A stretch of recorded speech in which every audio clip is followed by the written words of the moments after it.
We need better lighting than this. It's fine. It's not fine. It's nothing fine about Why it. don't you come into the screen? That would Maybe a little require bit. me getting closer to you. This is not that kind of chat. It's a family Hey show. guys. What's up? What's up? We are Are we live we're live right now? right now. Right this second. Oh my god. This is why we don't do many I of didn't these. It's get hard to you get didn't even him give me a on. warning. There's no warning. It's just that's it. You're live. Yes. I don't know what to say. What are we saying? What are we talking about? Monsters? Grab the dog. She's right behind you. All right, guys. We haven't gone live in a while, so we want to say, what's up, John? Thanks for joining. Or DZ, thank you for tuning in. Hypernova Steve, thank you. Hello, guys. Make sure to pop in and say hello so we know you're here, so we know who's here. So we can't see who's here until. Back this up just a little bit. There we go. It's like I'm cut off unless I hang down. Oh my God. Sit up.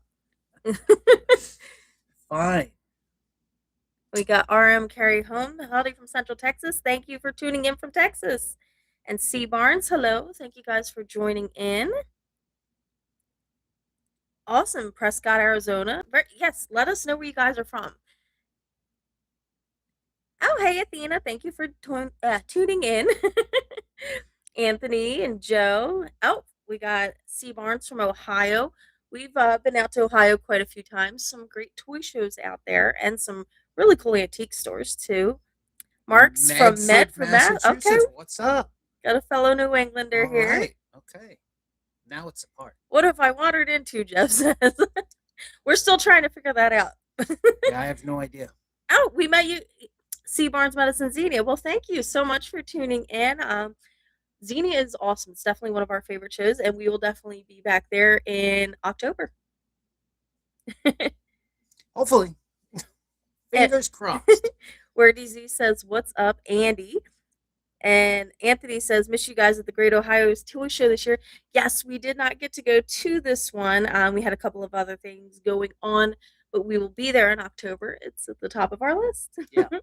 Yeah, we're going to be there. And Mount Prescott, Illinois. Xenia is awesome. We love Xenia. It's a great show. Yes, it is. We always have a great time there. And it's cool to meet a lot of you guys. The cool thing is a lot of people that watch the channel also go to Xenia. So it's cool to meet a lot of you guys when we go there. Ben is from Pensacola. Awesome. We love Florida. Haven't been to Florida in a while. We do. I had a nice time while I was there. It was warm. We went in February many, many moons ago. I liked it when I lived there. It was cool. It was a lot of fun. Good times. Well, I had a job at an ice cream shop. He did. He worked in an ice cream shop. And that's probably the only thing that we can discuss publicly. Oh. Wow. I didn't know Andy when he lived in Florida, but it's a good thing you did not. Yeah, probably. Hello, Mitchell. How you doing today? We do not have a Patreon. You know, it's funny. What? I read that wrong. He said you guys have a Patreon. I thought he said you guys have a problem. We do. That would be just as accurate to say we do have a problem. As a matter of fact, we do. But we actually we don't have a Patreon yet, but we do have a TeePublic store where you can get Dark Ride Dracula merch. Yeah, how come you don't have the Dark Ride Dracula shirt on? It's not. Like, you literally should have the shirt on right now. Why don't you have the shirt on? I don't know. But yes, we have the store, you know, the merch store, and we have our tiers here where you can join. If you go to the main page of the channel and you click join, and then from there it'll give you two different tiers. You can either do Snacky Snacks, which is $1.99 per month, and of course it buys Snackulous, some snacks. And there's also the $4.99 tier, which we're going to upload some stuff to soon, which is a member exclusive tier. We get exclusive footage and exclusive chats and fun stuff like that. So we figured we'd tell you. Shut up. You don't have no idea what's going on. We got some pumpkins here. He says, not that it matters. I'm a Halloween baby born in the late 50s. That's awesome. That is a great, great, great time to have been born. And to so you were born on Halloween Day? That's awesome. Man, I'm jealous. My buddy Justin was also born on Halloween. I'm super jealous of him. I'm a January baby. It's just cold. And Jeff says, "Hi, how are you guys? We are good, Jeff. How are you?" Anthony asks when I'm going to show the collection. When I can set it up. Yeah, we That's are the simple in answer. this tiny apartment and sadly can't set anything up yet. But when we do, you guys are going to be like, wow. Because I mean, there's sometimes where we go through the bins and we're surprised at the stuff that we have because we don't get to see it, so we forget we have a lot of it. So Is that so? I don't know, go grab a bin, show them. Somebody said boo. You see, you got booed. It's probably because we don't have a Patreon. You guys are doing great service. Thank you, Mitchell. We appreciate it.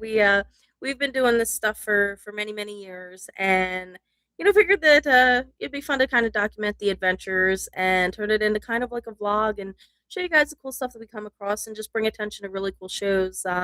In hopes that you guys, to kind of give you guys a good guide of which ones to go and check out when you're in your own travels. So we hope that we've been able to help with that.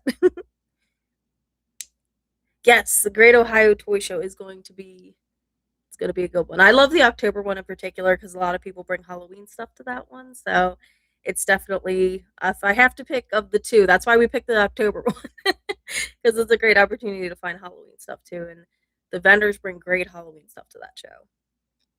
Are you both in to the Kiss box sets that have been coming out? Um, we really haven't been collecting much like newer Kiss stuff. I know a lot of the Kiss stuff that we have is, the old. Why do you keep looking at me like that? I'm really invested in what you're saying. Well, because you're not saying anything. I'm listening to you. You're very passionate about this discussion. I'm so not. interested. Just talk. Andy hates doing these things. He's, but yeah. So, but yeah, we don't have the new box sets, but we do have a lot of cool old Kiss stuff that once we do finally get the whole collection set up, you guys will get to see that stuff too. All right. Speaking of glow in the dark, you see the Dawn Post Sargoth mask is being reissued. How did you know it said that? Can you see that? I can't tell. I thought it was like angled higher. That's No, pretty cool. they You can just see knew your from the shirt. top. That's pretty cool. Did you see the Don Bose? No, I did not see that. I know they've been releasing all kinds of cool masks. The most recent one I got was the Glow Carlisle mask. I thought that was essential. I got that one. Yeah, it's a great one. Where did you get your Mr. Bones candy shirt? I don't remember. There used to be this cool place that I used to get I got like this awesome Garbage Pail Kid shirt with like Adam Bomb on the front, like some really cool um, Like 80s retro. yeah, kinda it was shirts. some kind of. That's where I got that AHI Mm, Creature from the Black Lagoon shirt.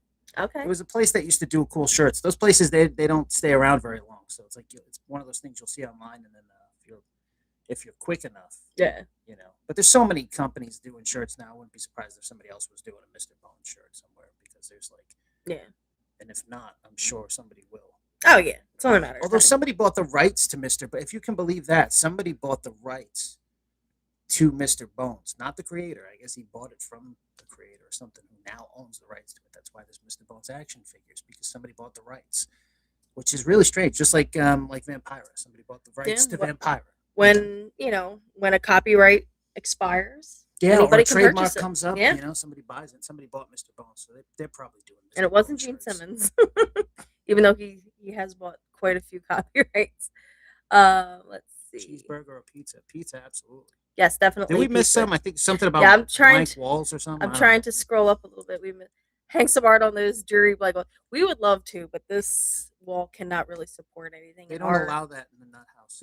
They only give us a limited time. It's really hard to get hang out. things on padded walls, but It's a fact. this wall, all of the walls are kind of crappy, and we have our a lot of our insert posters and stuff like that professionally framed, and we just don't want to risk it because that would suck to have to get them reframed. Would it really? Shut up. You got to go live more. We try to, but times are limited here in the Nut House. People don't realize how bossy you are, and I'm glad that I'm they're not finally getting to bossy. witness this live. I'm not too. bossy. Extremely bossy. Agreed. I'm See the what I only gotta deal one. with? I'm surprised you of let the me two. come on here. let's see. I Are you think I'm the guys only one of the two I'm going to from now on. I find the two to be totally different. I think it depends on what you're looking for. Yeah. Like if you're, If we lived closer, we'd be you at know, both. But it's yeah, like a 10-hour drive for us, and it's a really expensive weekend. So trying to do it twice a year just isn't really practical. But if we go once a year, we can spend more when we go that one time. So we go in October. I have no idea if she's talking about. How is that the case? We do so much stuff in October. How can we spend more in October when we do so much other stuff in October? You I know see, October is a very, this is why very, what very you busy just month said for makes us. absolutely no sense. Don't lie to the people. They know. Anthony wants to know if we're married. We fight like we're married, but we're actually not. Yeah, no, crazy. She Favorite beats glow me like model. we are, though. You wish. Also, favorite glow model kit. I like the Wolfman. Frightening Lightning Wolfman. Is that so? What's yours? That's mine. That was mine before it was yours. Then like Skylanders. Are you interested? Skylanders, the video game Skylanders? That's what that is, right? I think so. I think there was a toy line called Skylanders back in Yeah, the day. we used Before, to- before the video game stuff. though. Yeah, we used to. Didn't you put them away at Toys R Us? I think we had them at Toys R Yeah, Us. I don't remember. I think I was remember a putting long them on a time U-boot. We used to work at Toys R Us, though. I watched the video you posted yesterday. I absolutely loved that Grandpa Monster posted. Isn't that great? That is great. I think that's nearby. Isn't that so? If you haven't seen, I'll go grab it. Go grab it. So he, Dan is a dear friend and just an awesome human being, and he always has really cool stuff for us. So he did not disappoint, as he never does. And this is the poster. Look at this. They There he is. Like there's look, Dan. Like, now he's chatting. There we go.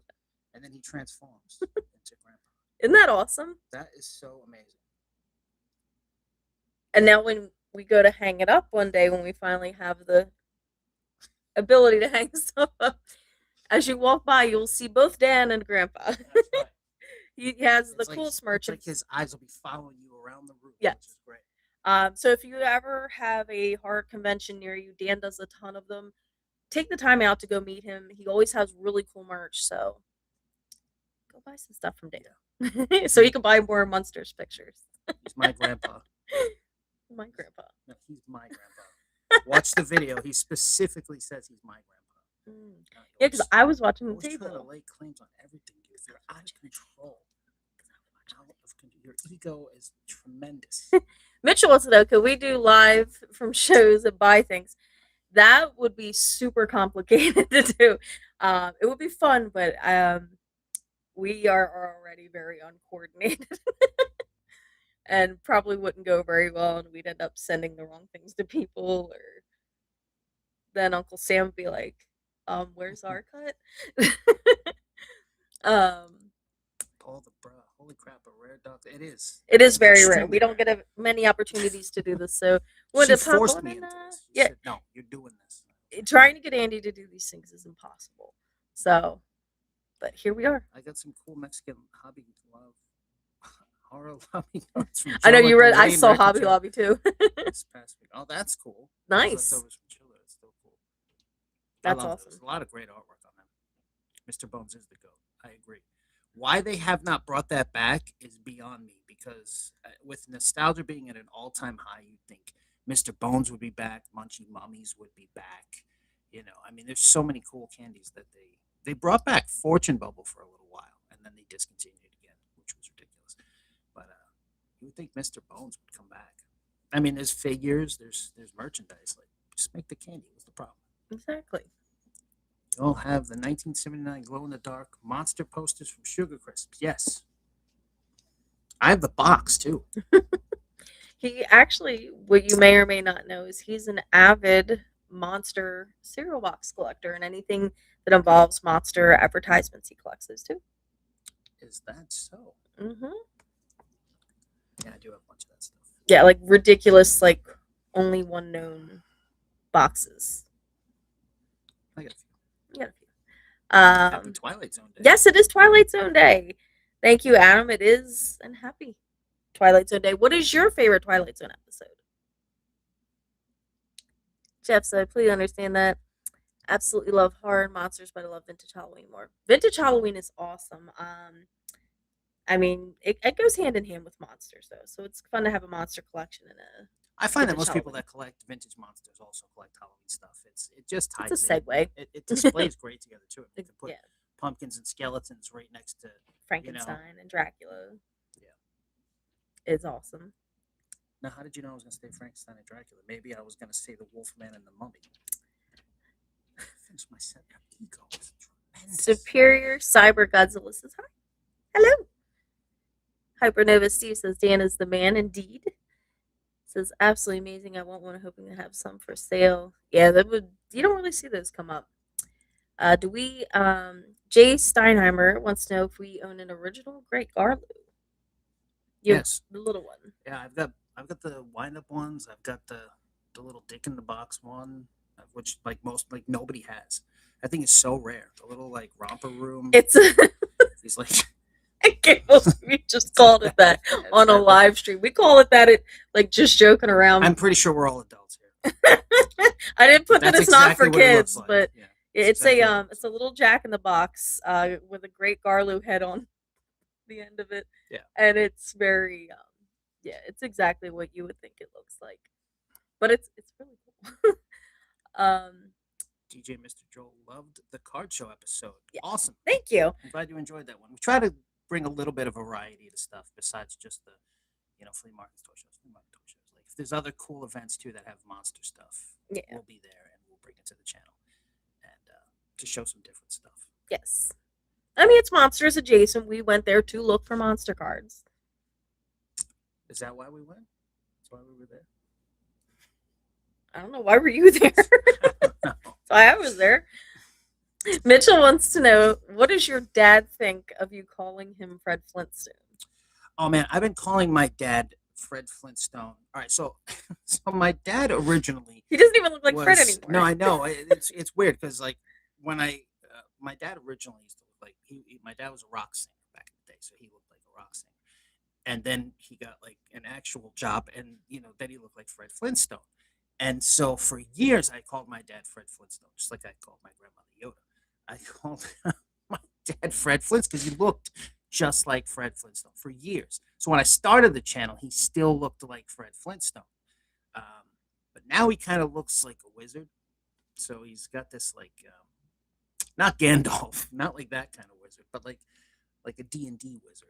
Maybe like the animated D&D wizard, but he's got that look. We'll try to bring him on an episode soon. So it's like it's traditional. Yeah, he still looks like Fred, but he's like a wizard. You can see it a little bit. So if Fred Flintstone somehow became a wizard for the day, that would be him now. Yeah. But no, I don't think he minds it. And if he does, tough titties. What am I gonna say? It's too late. David B says, "Hi guys, found you guys on Johnny G show. Awesome. We love listening to Johnny G. He plays the best music, and it's such a great crowd of people that tune into the shows. And thank you so much for tuning in." Yeah, yeah. Johnny G is the best. He is. He's got and he's a monster kid. He is a monster kid. His vast collection is so unbelievable. I can only imagine what the basement must look like. That's got the records in it. Can you imagine? It's got to be like this, like an archive. Yeah, like Indiana Jones style or something. And if you guys, he's got like 200,000 records or something. He's got like a ton. Super nice guy. Yeah, and if you guys enjoy old soul, doo-wop, the good music. Yeah, so if you like doo-wop stuff, like the earlier stuff, you listen Saturday nights. If you like the soul on Wednesdays, the later doo-wop stuff is Sunday nights, like 58 to 62, and then soul stuff is on Wednesdays. So check out Johnny G's Vinyl Treasure. That's right, Vinyl Treasures. Vinyl Treasures. All right, and Mike says, "You guys are always fun. I love your channel. Thank you, Mike." He says, agrees with Andy. Chats are awkward. They are. They're sometimes like I would do them by myself like a while ago, and they would just be like so. It does get awkward. Well, when you're showing your feet on camera, wait, what? No, not supposed to. Okay. Anyway, so I wish they'd reproduce weird monkey cereal. I never had Freakies. Freakies was before my time, but I do love the characters. I mean, those boxes are fantastic. Yeah, they are. And the characters are great. And I've come across a lot of the stuff over the years, the merchandise and stuff I never had Freakies. Um, but the people who did have Freakies to this day still say like that was like their best cereal. So, but I never had it. But see, it's interesting. You say the taste was the best, so you've probably had every other cereal, and yet you still say that. If I had to pick what the best cereal I ever had was, though, um, it would probably be I think strawberry shortcake cereal. That was magnificent. mm. I'll fight to the death on that. That and then Smurfberry Crunch. Mm, The best modern cereal is modern cereal. my mom bought me like government cereal. Okay, I didn't have all Here it these comes. This is true fancy. You guys wanted this. Here we go. I'm just saying the best modern cereal because let's face it, the everything's changed and it's really hard to find good cereal now. I'm just saying that the best cereal now, shut up, is Christmas Crunch. Christmas Crunch is still good. Christmas Crunch is Yeah, no, fantastic. Christmas Crunch is still It'll good. rip the hell out of your mouth, but it's worth it. Yeah. And then you were like, "Why did I do that?" And you wait a couple days and you eat it again. Your mouth's all better. No, What? you just destroy it again It's with the good. Christmas Crunch. Jeff wants the Frankenstein trash can from the last video, but it is $300 on eBay. It is monster stuff is at an all-time high, and stuff like that. The trash can, especially if you have the lid and it's in good condition, Well, obviously. the money is in the lid.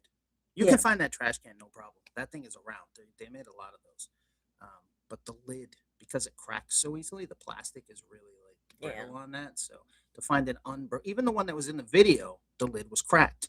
So to find one that has an unbroken lid is It's tough. tough. And the lid will sell for more than a trash can. Mm. So is this Angel. officially an AA meeting? It is. It is. This is it. They let us out for it was a rare thing. See the padded walls we got out for a little bit. Oh, but I get the AA thing. See, I get that too. I just caught that. I'm slow. I love your videos. Thank you. We really appreciate that. We appreciate all you guys. You guys We'll are just call you fantastic. Godzilla because I suck at separating the words. But thank you. We appreciate it. Any cereal box records? Yes, Yes, those are awesome. I do. And funny thing is, I just got one I hadn't had. The honeycomb, the haunted house honeycomb one. I got in an episode, a couple episodes back at the estate sale. But I've got all the monster cereal ones and all the spooky stuff. Hey, Amy and Andy, the AHI buddies. We do love our AHIs. That's my favorite. Yeah. Diana Garcia says hello to you. Hi, Diana. It's the craziest thing you found in the wild for dirt cheap. Oh man. Well, I guess the craziest thing I ever found has got to be Marvel inflatable pillows. The Marvel inflatable pillows. I went to somebody had put an ad out online saying that they were selling Clash of the Titans figures. So I went to go buy the Clash of the Titans figures, and when I got there, they had some other toys on the couch. There was like a Voltron and a nice boxed Voltron, really nice, clean stuff, and the Clash of the Titans figures. The guy was showing me all the stuff. He was clearing out of storage of stuff that he had over the years, and he had this bag that had like a bunch of dusty Marvel. They were plastic, little small Marvel, like I thought they were pool floats. That's what I thought they were, and it had there was Spider-Man, Hulk, Thor. I think there was one other one, but there was multiples of each. It was a trash bag full of them. They were all covered in dust, and the guy said, "If you're interested in these, $20 for the bag." And I didn't think anything of this. I just thought that the artwork was cool, and I thought they were just pool floats. So I was like, "Yeah, all right, cool, $20, whatever." It meant nothing, and I threw them in the car. I didn't pay any attention to these, and then time went by, and then I put one up online just for the hell of it. I didn't even clean the thing off yet. I just put it up. I was like, "Yeah, maybe somebody will want these. If I could get like $10 each, there's like 40 of them here. That'd be great, right?" So I put one up, and then I woke up the next day, and the Hulk pillow was up to like, I think $1,200 the next day. You're like, and I was what like, is "What this? the hell? What is this?" And somebody had sent me a message saying, "Do you realize what you have here and stuff? Like these are extremely rare." And I think it was the first Hulk one that had ever been seen. I know there's like the Spider-Man's come up a few times, but I think it might have been the first Hulk that had been seen. And then there's the Thor and stuff. So I eventually sold those for an exorbitant amount of money by the time it was all said and done. and it was great.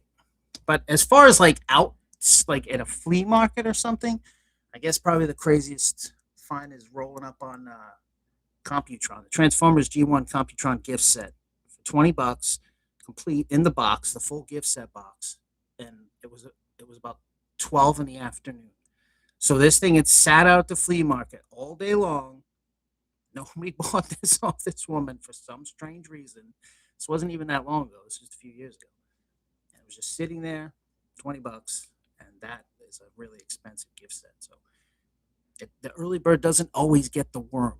I guess that's the lesson to take away from Sometimes that. the bird that sleeps in finds a Computron gift set. That's right. So it's maybe the early bird always gets the worm, but it's the rat that gets the cheese. Oh my god! Right. Put that on a T-shirt. Right. Um, Whatever. I like it, but I guess my Meanwhile, best yours. I mean, there was. Brat. I found That's what a. your shirt says. See. I Brat. found a super rare. Well, I don't know, so super in the big scheme of things, but I found some footless Pez in a drawer at an estate sale. The dead doll. I'm getting to that. Oh. Spoiler alert. But Did yeah, I I just steal mean, your thunder? it wasn't dirt cheap, but I mean, compared to what they're worth, it's dirt cheap. We were out at one of our regular antique stores, regular flea markets, and I saw the guy had a bunch of toys, and we're looking through everything, and there's a bin of living dead dolls, and a lot of the ones that are on top are more modern ones. So I just decide to dig through the bin a little bit myself. He's looking at something right next to it, and all of a sudden I saw the old, like, the original hand painted ones made by Damien have like the Night of the Living Dead font on the coffin, hand painted on them. I saw that. I was like, so I opened the lid, and there's like an original handmade Sadie. And I was just like, and I showed it to him real quick, like, because I couldn't believe it. And I know I'd never seen one in person. I know he had owned a bunch back in the day. So I showed it to him, and he's like, and we only paid $50 for it. Yeah, it was great. Yeah. And we couldn't pay him fast enough. And then a couple people were like walking over, like, "Hey," I'm like, "Oh, gotta go." But yeah, it was a definitely probably the most mind blowing find That's I've ever gotta be, had. yeah, for you. I mean, that's gotta be. Yeah, because I mean, those are worth like $2,500 a piece easily, and we paid $50, so I'd say that's a pretty damn good find. I've gotten lucky a lot. Yeah. I've got a million of those different stories. I mean, I bought at Stormville. I bought a Walking Dead #1. It was raining out, and I bought like a dummy. I left the rest of them though. The guy had the whole run, like the first like maybe 10, 15 issues or whatever. But I only bought #1 because I was like, I'll just get the first like, one. let me get the first one. I don't know. I left the Oh, others, but it turned out God. to be a first print, first run of Walking Dead. I bought that for $1, #1. I bought a Hulk 181 at a yard sale not too far from here, also for $1. So I mean, it happens. It's rare, of course, but I mean, Yeah. you go to enough places, Anything can eventually happen. the rat will get the The cheese. rat gets the cheese. All right, let's. Yeah. All right. Mick says, I've been finding a lot of cool stuff lately added to my monster collection. Awesome. What's the coolest thing you found so far in your recent travels, Mick? Common Hey Sense guys, says, it's "Hey Wes guys, from Frankenstein's Horror Hall. hey Hey, Wes, what's up? How you doing? It's good to see you." I Wes heard always you has won't be at the awesome. next show. So now I won't be at the next show because if you ain't there, I ain't there. But I'll be at the next one that you're at. You bring all the cool monster You stuff. do. You do. Mitchell says, "What's the farthest you've driven to a show? Have you flown to any?" The furthest Yeah. we've driven for sure is Xenia, the Great Ohio Toy Show. It's about a 10-hour drive for us. Well, for Andy, anyways. I'm the passenger princess, and I'm narcoleptic. So, but we have flown. We did fly to the Great Ohio Toy Show. It was like a combination weekend, or not. We didn't fly the Great. We flew to Kane County. We flew to the Kane County Toy Show, because it finally lined up with C2E2 so that we could meet Svengoolie. So it was a perfect mixture of things that we wanted to do that made it practical for us to fly out to Chicago. So it was a lot of fun. It was a crazy whirlwind weekend. It was saw a lot of cool I stuff. want to Met a go lot to of cool people. Glendale though. That's on my list now. Yes, I wanna go to Glendale is next. But that's a great question. Let's see, where They are we at? changed the flavor of crunch berries. I don't like They them are anymore. different. Are they different? A little bit, but Christmas Crunch still holds up. Christmas Crunch. um, I still like Christmas crunch. Spooky Horror Goddess wants to know what our favorite antique shop is. There's so many good Hmm. ones. Especially with how many we've been to. I mean, pretty much anything in Adamstown is going to be great.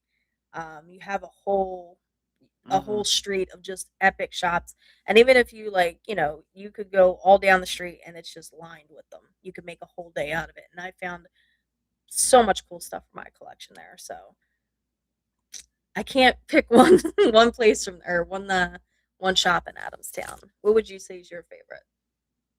I don't know. He just I'm not a big. drives. I'm not a big antique shop. I like them, but like I mean, I don't think that there's one that I'm like, oh man, this is like the spot. Your yard sale guy. I'm a yeah. I like the you never know what you can find thing. I'm Yeah. more into the yard sales, flea market, estate sales, where like anything can happen. You know, you can literally just look under a desk and then it's like, oh my god, that's sitting there. You know, I prefer The that. element of Whereas surprise. antique shops are 99% of the time very well curated. This is like the end. Everything's priced for the end of the rainbow guy.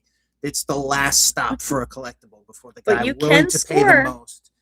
Yeah, you can, but it's not. If you know what you're doing, you know what you're looking for, you can definitely score at an Don't antique give them shop. false hope. What's wrong with you? You But know it what I mean? takes a while. It's not we can't make any guarantees. I think you Bob just made a Ross guarantee. says, "Hey guys, I love your videos." Bob Ross. Bob That's Ross, great.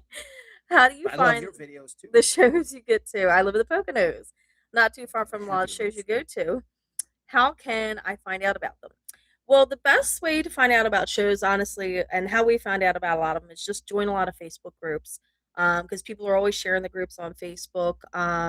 One great source is toyshows.org.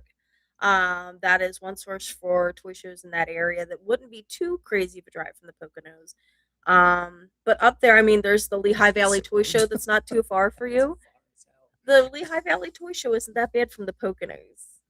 No, that one, yeah, but toyshows.org, that's I mean, one you have to Amy be stuff. driving down to New That's Jersey. Delaware and Yeah. stuff.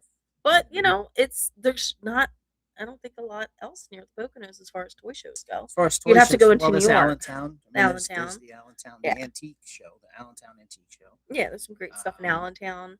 Um, but yeah, the best thing to do is just join Facebook groups. That's honestly the best way to do it. Because otherwise it's really hard to find them. I've been going to these shows for years, so I just know where they Yeah. are. I know when they happen, And like so I just drag this one along.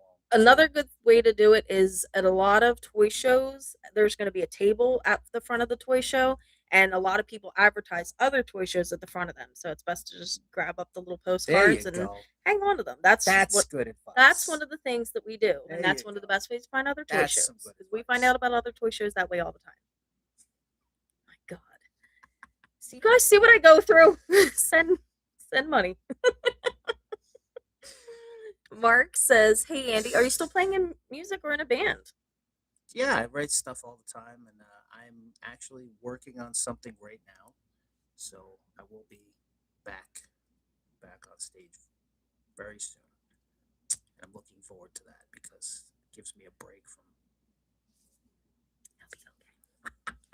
But no, that's your true place.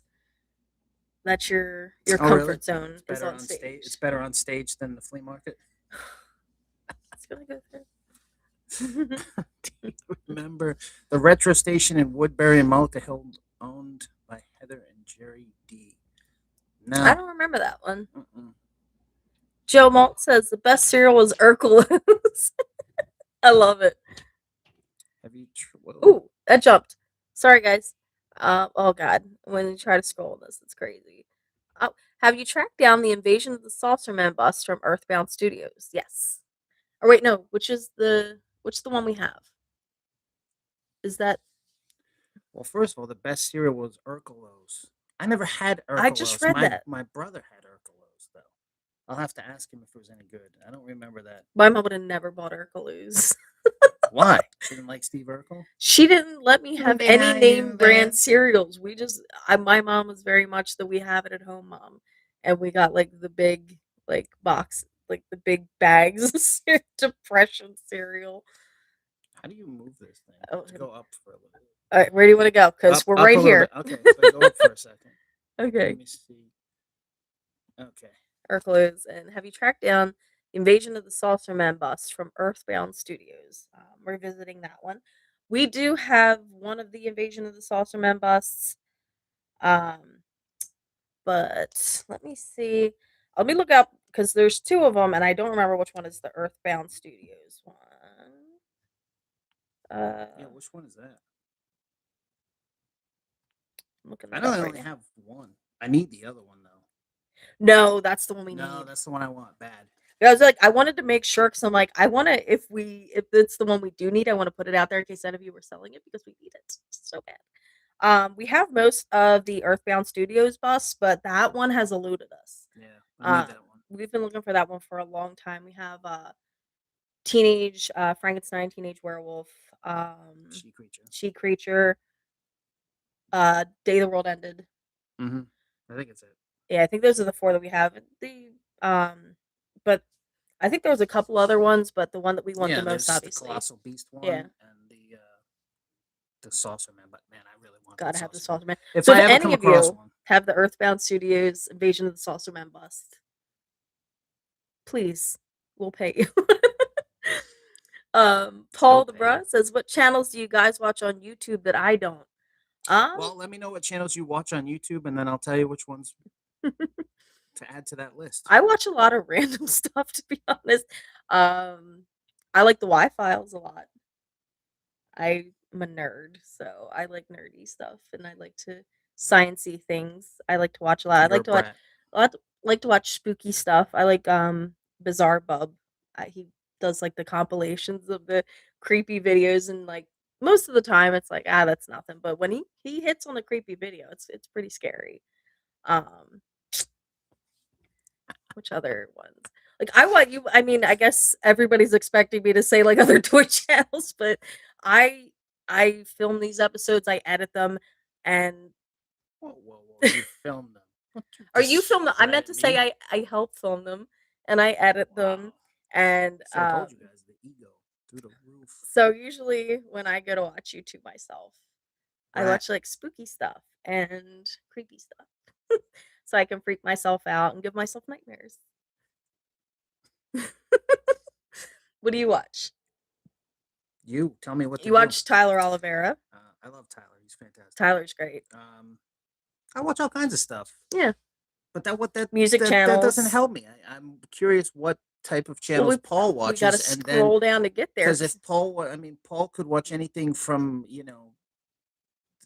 retro slacker to porn. I mean, I don't know what he's into, so I got to know like what kind of stuff, and then I'll give you more suggestions on in that genre of channel. Yeah, let us know what type, and maybe we can recommend some cool ones to you. The Collegeville Metaluna Mutant becoming rare. I have two, one boxed, one loose. That's such a That is great tough one. costume. You know, the Wolfman of that for some reason is a tough one. They're all tough now. Yeah. I don't know, and they've gone up crazy in price too. Like they Yeah. used to be. I mean, Creature was always hard to find. Creature's always going to be Always. the toughest. That's the one everybody wants. But all of them from that series are tough to find. Like you never really see most of the other ones, and when they do pop up, it's like they sell for hundreds now. Yeah. It's crazy. Eddie Priss says, "Hello, Monster Kids." Hello, Eddie. Thank you for joining us. Jeff says, "For me, the rarest find was actually at the March Great Ohio Toy Show. I found 3 Monsters Pez dispensers. That's awesome. Wow. That's a hell of a find." Did they do that? Wow, cool. And then Dungeon Crawling Hobo. I love your screen name. Greetings. Awesome. Hello. That's such a great screen name. So good. Wild SMF, the King County Toy Show is a bucket list show for sure. It is. It's such like It's huge. It's huge. And it's such a fun show, and there's always great vendors there, and it's such a great time. There's always a lot of cool people there, and it's definitely like a rite of passage as a toy collector. And there's a Culver's up the street. Culver's has great food. Hey, you gotta eat while you're there. Can Andy please speak up? No. He's here against his will. He'll be all right. Being held captive. Collector prices. Yep. Oh, damn! I went too far. I promise we will answer every question. I just keep scrolling wrong like an idiot. All right. Angel says they celebrate Twilight Zone Day by getting the 1964 Ideal Twilight Zone board game. That's awesome. And then game tokens still in the original shrink wrapped box in the mail this afternoon, completely unplayed. Well, That's that's an great timing. awesome pickup. That's great timing. That is awesome that you got that on Twilight Zone Day. Common Sense says I will be at Mahoning Drive-In the weekend for Shock Stock Up Market, the Texas Chainsaw Massacre 2 viewing with special guest Caroline Williams from the original movie. She played Stretch. That's awesome. And Mahoning has great events. We love going there. We went to what was it, the Living Dead weekend where we met, oh my God. I don't know. Somehow we wound up in a movie though because of it. We did. When we went to, it was Living Dead weekend, and I can never remember his name when I have to. John Russo. John Russo. I don't know why his name always escapes me. John Poor Russo was John. there, and we went to go meet John Russo and get him to sign our Night of the Living Dead insert. And he was there. He was awesome. And we ended up. They were filming. There was a French film crew filming a documentary on American drive-ins, and there's just a clip where you just see Andy and I walking across the like the little driveway there, and yeah, somebody called us and told us like, hey, you guys are in a documentary. But fun fact, Andy's also in another documentary too, the Amityville horror documentary that they did on Netflix, I think a couple of years ago, or Hulu, where they were talking about how kind of like there's like this whole this fanfare thing. And when we had gone to see the 69 Eyes in Amityville, we went down there and took pictures, of course, in front of the house. And there's a picture of Andy out front of the Amityville house going like that. And it's in the documentary. You're going to make him seasick. I know. I'm sorry. I'm fidgety. I can't sit still. He cannot sit still. Like, even when we go to the movie theaters, he fidgets the whole time and drives everyone insane in that row. I'm used to it, though. Comment says we will be in Bartow Memorial Day weekend for the show at Jake's Flea Market. Okay. Yeah, Jake's is a cool place, too. Anthony says, Andy, what is the most prized toy you have? That's a great question. Toy. It's got to be my Renzi car. My Renzi Monster Mobile. I wanted one of those for years and years and years. And yeah, it's got to be that. Closely followed by the Haunted Hulk, though. Man, I love that. Shout out to my buddy Kenny for that one. I love the Haunted Hulk. And it's those two for sure. The Haunted Hulk and the Renzi car. But if I had to narrow it down to one, it would definitely be the Renzi car. But what's your most prized possession? I'll add it on to that. My most prized possession is my Baron Daemon collection. I have all one-of-a-kind stuff from him, and that is mind-blowing. And once in a while, I'll open it up, look at it, put it on, and be like, wow. It's that. How you do when I'm not home? You don't want to know what I do when you're not home. No, I don't. You're right, I don't.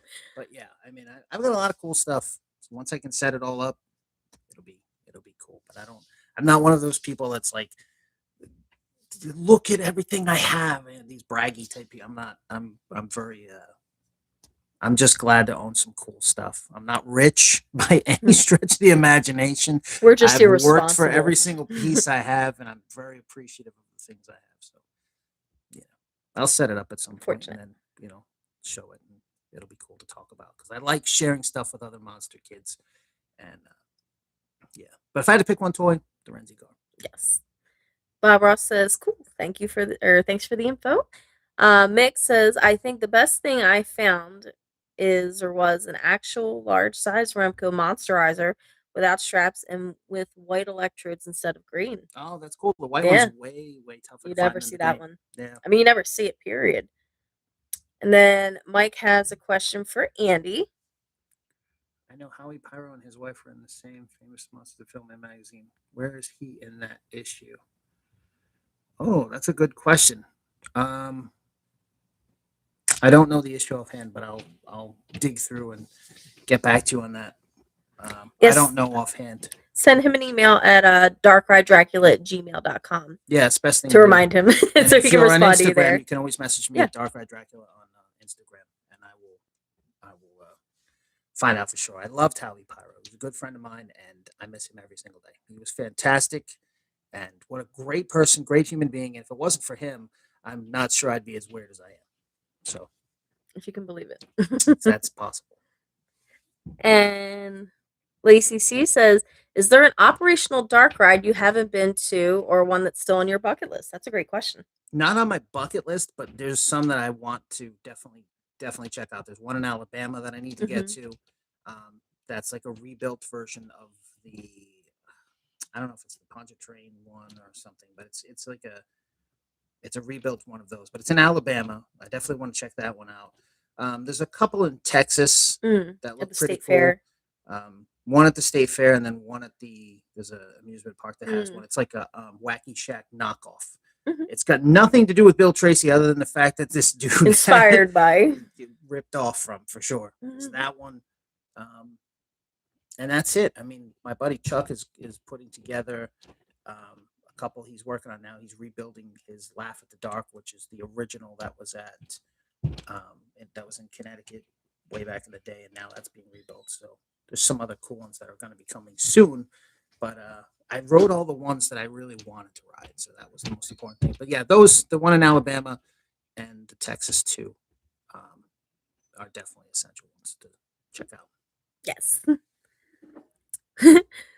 Samantha says, "No name brand cereals." Yep, it never happened unless I was like at my grandparents'. Mitchell wants to know, do you build monster kits or just buy unbuilt and built models? It's a good question.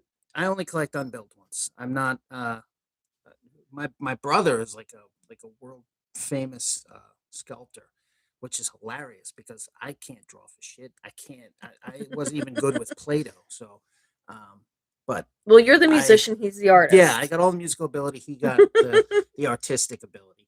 So I can't build models. So I like sealed ones. Like unused, unplayed with, mint in box. I love the artwork on So he can't those. torture I himself. mean, the Aurora models, the artwork on them, especially for me, the Frightening Lightning ones. But I love all the original ones. I love the artwork. Most of all, I think are great. So I mean, if I can't play with it, then you know, why mess with it? I'd rather have it in mint condition. So James says, "What up, my collectible friends?" What's what's up, up, James? James? Thanks for tuning in. Mark McCullough says, "Awesome Mexican horror movies on Tubi just dropped. Definitely gotta Any check good that out." Santos stuff? Any of like the rare ones? Yes, thank you Like to La Monster Loba? Bash. Is it La Loba? Am I saying that right? Yeah. Oh, wow. Look at that. I know a little bit of Spanish, and he knows You know much way more than less. a little. Stop. You say Spanish stuff all the time. You know all kinds of stuff. Dude, I She's can make smarter up than she stuff in appears. Spanish, and you'd never even know. Yeah, I would have no clue. I don't know. I'm Italian. But no, I have I no do know idea what the I hell you're do saying half know a the time. good deal of Spanish. But even when I watch like the Santo movies that aren't overdubbed, I have no idea what's going on. But we're definitely gonna check that out. Tubi's always got the best horror movies, anyways. Greetings from Texas. What's up, Burrito Butt? Burrito Butt 66. That's great. You guys are killing us with these You screen gotta- names. It must be related to you. You got a quesadilla butt. It's probably where it comes from. Got that quesadilla butt. That moon is made of cheese. Yeah. Do you remember the Monster Fear statues? The Amazing Colossal Man. Ooh, Which ones are those? The Monster Fear statues. look it up. You'll have to look those up. Ring the bell. Just seeing this Monster live Fear. sucks. I don't know anything about that Allentown show last week or something. Graveyard Grog. He does them a lot. You know what? Hold on. Let me see if I can get that information. I can't spell tonight. Oh yeah, those are great. We don't have those though.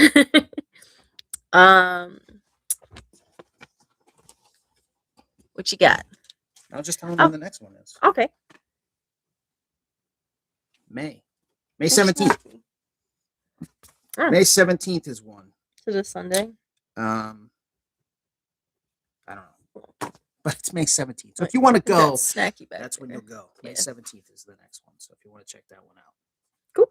But my monster buddy won't be there, so But I'm sure there'll still be some cool stuff.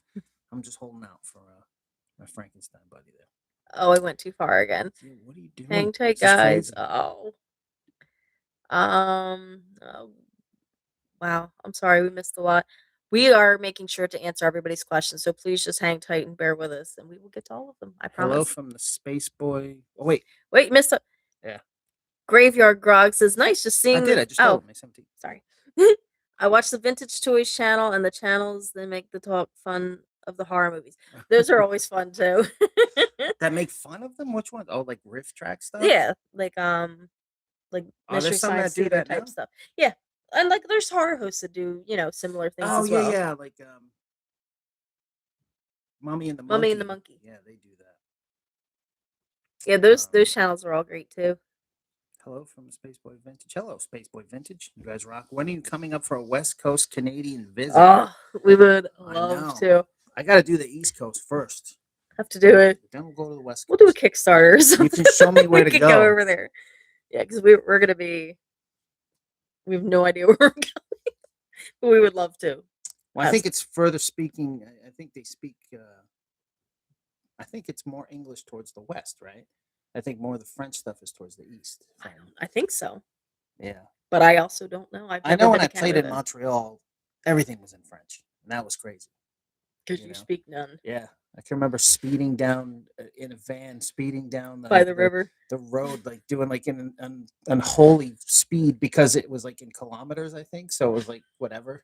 We're like, damn, the speed limit is crazy. Like, we're just dumb down the highway. Americans. So we're sorry. And then like the stop sign says like arrête on it, so it's like, you know, like, what's that mean? Does that mean speed up, guys? Go. Hey Yeah. kid, I think it means speed up.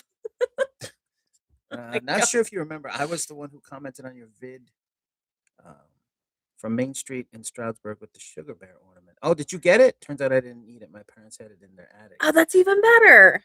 I know somebody got it. Somebody on this channel had got it. That's awesome. Got that ornament. Was that but you? I'm glad to hear that you have your original one from childhood. That's even better. Yeah, that's the cool one. Nothing beats that. If you had to live with one of the monsters, who would it be? Ooh, that's a fun question. I already do. This one's a monster. Mm-hmm. She creature. I like werewolves. Yeah. It's probably a werewolf. Yeah, I can see why. Dracula would be like trying to bite you in the middle of the night. You'd have to like lock your bedroom door. I think you'd be fine with getting bit by Dracula. Don't act. No, I'm anemic. I'd die. Don't listen to her. You'd be like, "What is wrong? There's no blood. This one's drained." Where the hell are we? Andy and Amy. You guys are too cute. Thank you. Super sweet and fun to watch. I really enjoy your videos. You both have inspired me to really expand my classic monster collection. Baroness of Toys. That is awesome, awesome news. Awesome. We love any time that we can inspire anybody to just enjoy the classics. And I apologize to your bank account in advance. Yes, your wallet is probably not happy with you, but your shelves are. And it's good for the your nostalgia and waking up, seeing cool stuff on your shelves. There's nothing like it. What are your feelings about the people who produce things like the Misfits Halloween singles box set, trading cards, etc.? I know a lot of people love that stuff. It fills a void because the original stuff is like super expensive. And so, it does fill a void. And some of it's really cool.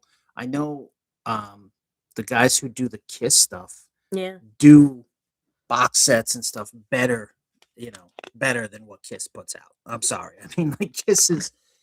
Well, it's made from a fan's perspective, so I think that Kiss cheeses it out big time. Like they did like the soundboard stuff where it's just a black cardboard, a brown cardboard cover, and they put out these things, the soundboard series, whereas like the bootleggers, are making these like super, high great quality artwork box set full of, fold out posters and cards and picture discs and all this great stuff.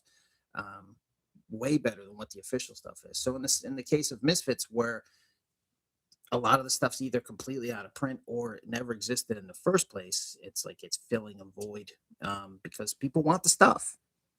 So I mean, I think it's cool. Why aren't there Misfits trading cards officially? Why is this not a thing? Well, there's those the garbage pail ones. But those aren't official. Those aren't Misfits official. I'm just saying the thing cool. is why isn't there why isn't the box set in print, right? I mean, there's no. I think we all know You the can't. answers to You those can't go questions, though. get the box set. You can't. It's ultimately one guy's decision, and he doesn't want it to People want a happen. Blu-ray. People want. They filmed all the shows. I mean, if you look, there's camera crews at every single show. They filmed all the shows. Why film it if you're not ever going to do anything with it or ever put it out? It's weird. The fans In want case it. you ever change your mind, I They're going to guess. get it one way or the other, whether they got to make it themselves or Yeah. whatever. So yeah, I get why it exists, and there's some Yeah. really cool stuff. How do you display your stuff, and have you ever done videos in your collection? Sadly, we don't have any room to set any of it up, which is why it's all in bins, sadly. But it keeps the dust off of it. So I guess that's the It's one true. positive to that. It keeps everything nice and minty.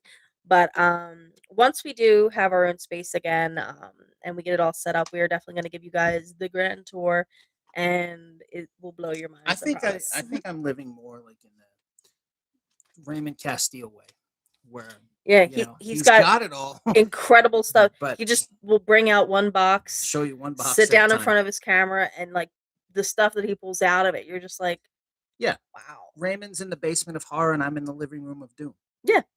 So that's where we're at right now. But if you haven't checked out Raymond Castile's channel, The Basement of Horror, there's incredible. I love Raymond. He's awesome. He knows every little detail that you could ever wish to know. I mean, like he is the walking encyclopedia of information, and he just has everything. So Plus, he's cool. he's awesome. He's a super cool guy, so definitely check him out. Because if you like classic monsters, he's got it all. John says, "Are you into Dark Shadows? And if so, do you have the Coffin box set? Also, where is Snacky? Snacky is Sleeping back here. Let's see if I can. Oh yeah, there she is. Here she is. It's backwards here, so there's Snacky right there.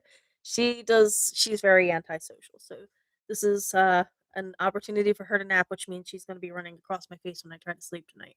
So that'll be interesting. But she is. I like Dark Shadows. I don't have the Coffin box set though. I almost got it, but it was missing a couple of discs. Oh yeah, we saw that at the flea market I saw actually. it recently, yeah. I almost grabbed it. Figured, I'll just replace it with the other discs, but eventually.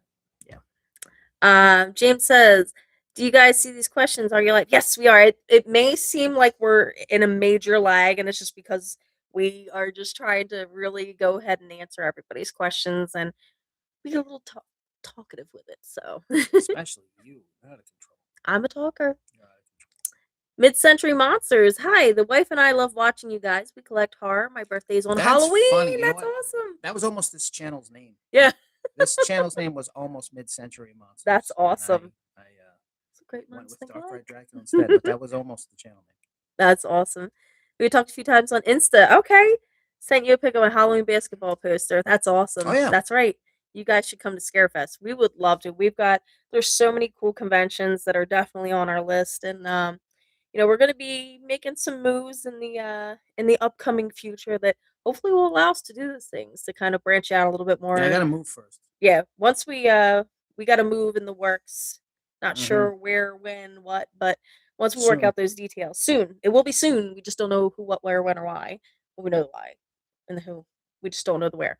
So once we figure all of that out, we will be able to bring you guys all sorts of cool new stuff. So I actually didn't have coffee today. Could you imagine if I did? How's our favorite dog doing?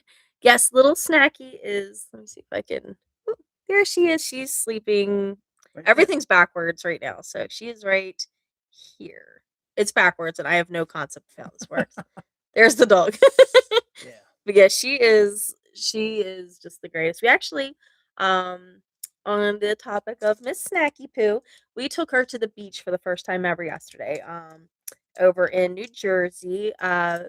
Sort of. It was her first time, like, on the beach. On the beach. Because we took her to the beach at Trimpers one time, but it was so windy that she was just like... She was a kite. Yeah, she was... And I'm like, she's not big enough to just be running around on the beach with it being this windy, and the poor thing, she was just overwhelmed. So we took her again yesterday down to the Asbury Park Dog Beach. Because there's, if you have dogs, you know that there's only certain times and certain beaches. and it changes after Memorial Day where you can actually take dogs on the beach. So with that being so limited, we had a little extra time yesterday and we took her down there, and it was funny. She was very overwhelmed by it. I took her and I was like holding her and I put her little peats in the water. She was just like, nope. She ran. It's fun. It was so cute, and but she had fun running around on the beach. I think she really liked the sand in her paws, so she had a good time. And hopefully we'll be able to. Because the thing is, like, we don't want to take her when it's too warm, because then she'll like overheat. But we also don't. It was kind of cold yesterday, but I think she had fun. Oh yeah, I don't know if they can see that. it's the Probably not. contrast is a little tough, but Yeah. Anyway, that's her on the beach. I don't know. yeah, she's a character. And then Jeff I know. says How come the sand don't show up? Is it why is it it's so a bright? it's a glare You thing. know what it is? Yeah. Too bad. But yeah, I mean, you'll be posting it at some point on your Instagram, which is at Dark Ride Dracula on Instagram. So be sure to follow him. He always has cool stuff of Pookie up there. But she also has her own Instagram that we'll be putting that up on. It's at count_snackula on Instagram. So make sure to follow her too. Jeff says, I knew Howie Pyro back in 1977. Seeing his band The Blessed at Max's. Wow. That is awesome. I would have loved to have seen that. He says, yeah, I'm old, but still quite handsome. I believe you, Jeff. And you know what? If being old means that you got to see all the best bands when, they were young and hungry and reckless, there's nothing better than that. It's worth it. Mike says, so cool. I will definitely reach out to you on that, Howie. Question. I was lucky enough to meet him twice. What a sweet guy, amazing storyteller, and so funny. He really was. Yeah. Oh, damn, I went too far again. One more time. Let me go back up. All right. Oh wow. Sorry guys. I promise we're gonna answer all of these. But all right, here we go. What's up, love the channel? 240 Thank says, you "What's so up, love the much. channel?" Thank you. Mark Includes says it does Santos. include Santos. Okay, awesome, Just picked up a Remco Dracula puppet. nice. Was that from Instagram? For like $250? Those are so cool. The monsters at home are great. Just curious. Bummer, I have to walk into work. No. 2 minutes. Love you guys. Thank you, Toy Fox. Thank you so much for joining in. We're definitely going to try to do as many of these as possible. Hopefully, we can, once we do some moves, we'll make a habit of it. We'll set up one night a week. We come and chat with you guys because we love chatting with you guys. We don't get to enough. Let's see. Talk to me. It says, I'm in the process of printing a special interest magazine about the Misfits, and I want to send you an advanced copy for review. We'd absolutely love that.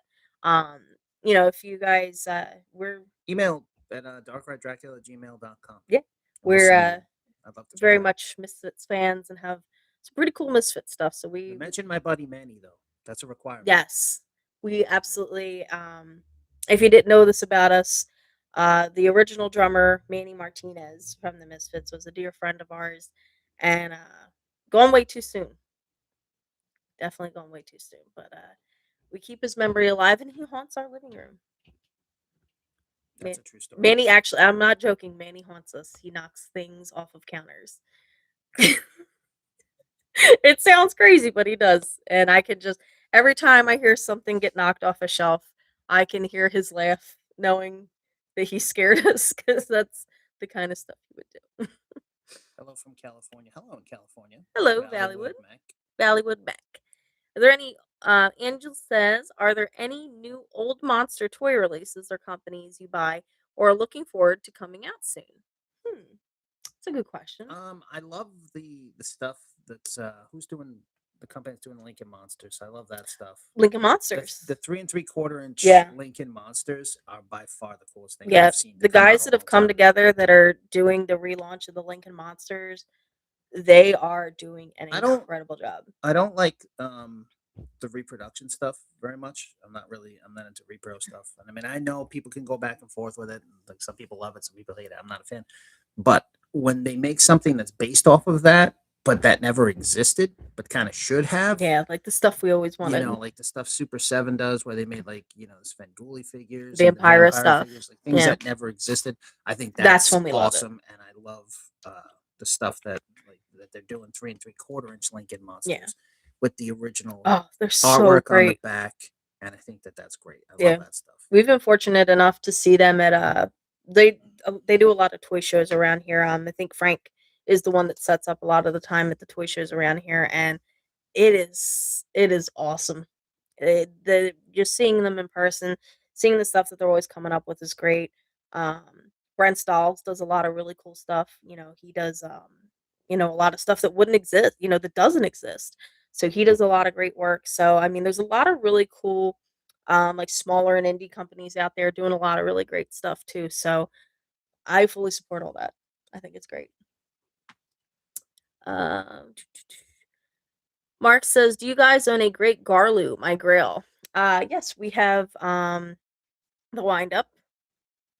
Do you have the full size Garloo? I got all the Garloos and the dick in the box. You keep saying that.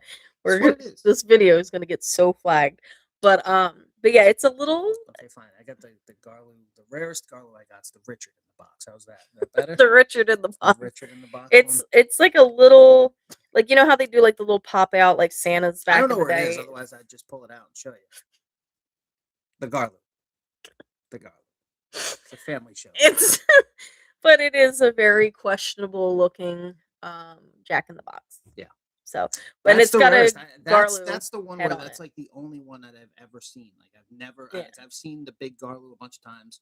I've seen the mechanical ones a bunch of times, but not the that one. Is just like Yeah. And because it's from the period. I mean, it's Yeah, one of it's those things where awesome. you had to go on Romper Room, I think, Mhm. and it was given to kids on like Romper Room back in the '60s, which is crazy, Crazy.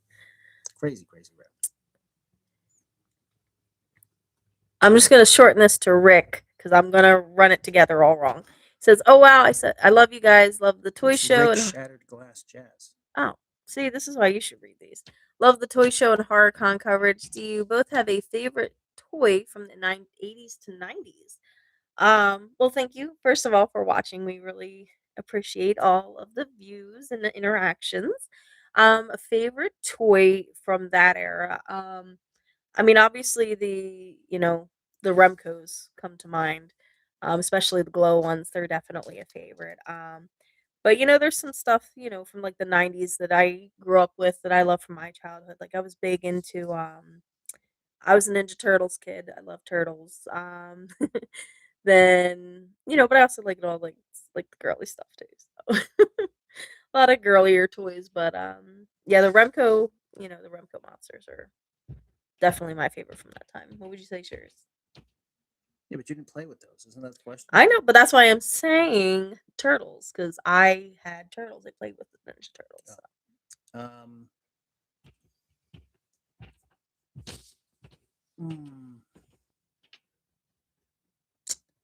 Probably Transformers. Honestly, I think it's probably like the coolest toy line from the '80s. I would say it's Transformers. Plus, like you grew up with it, and it's.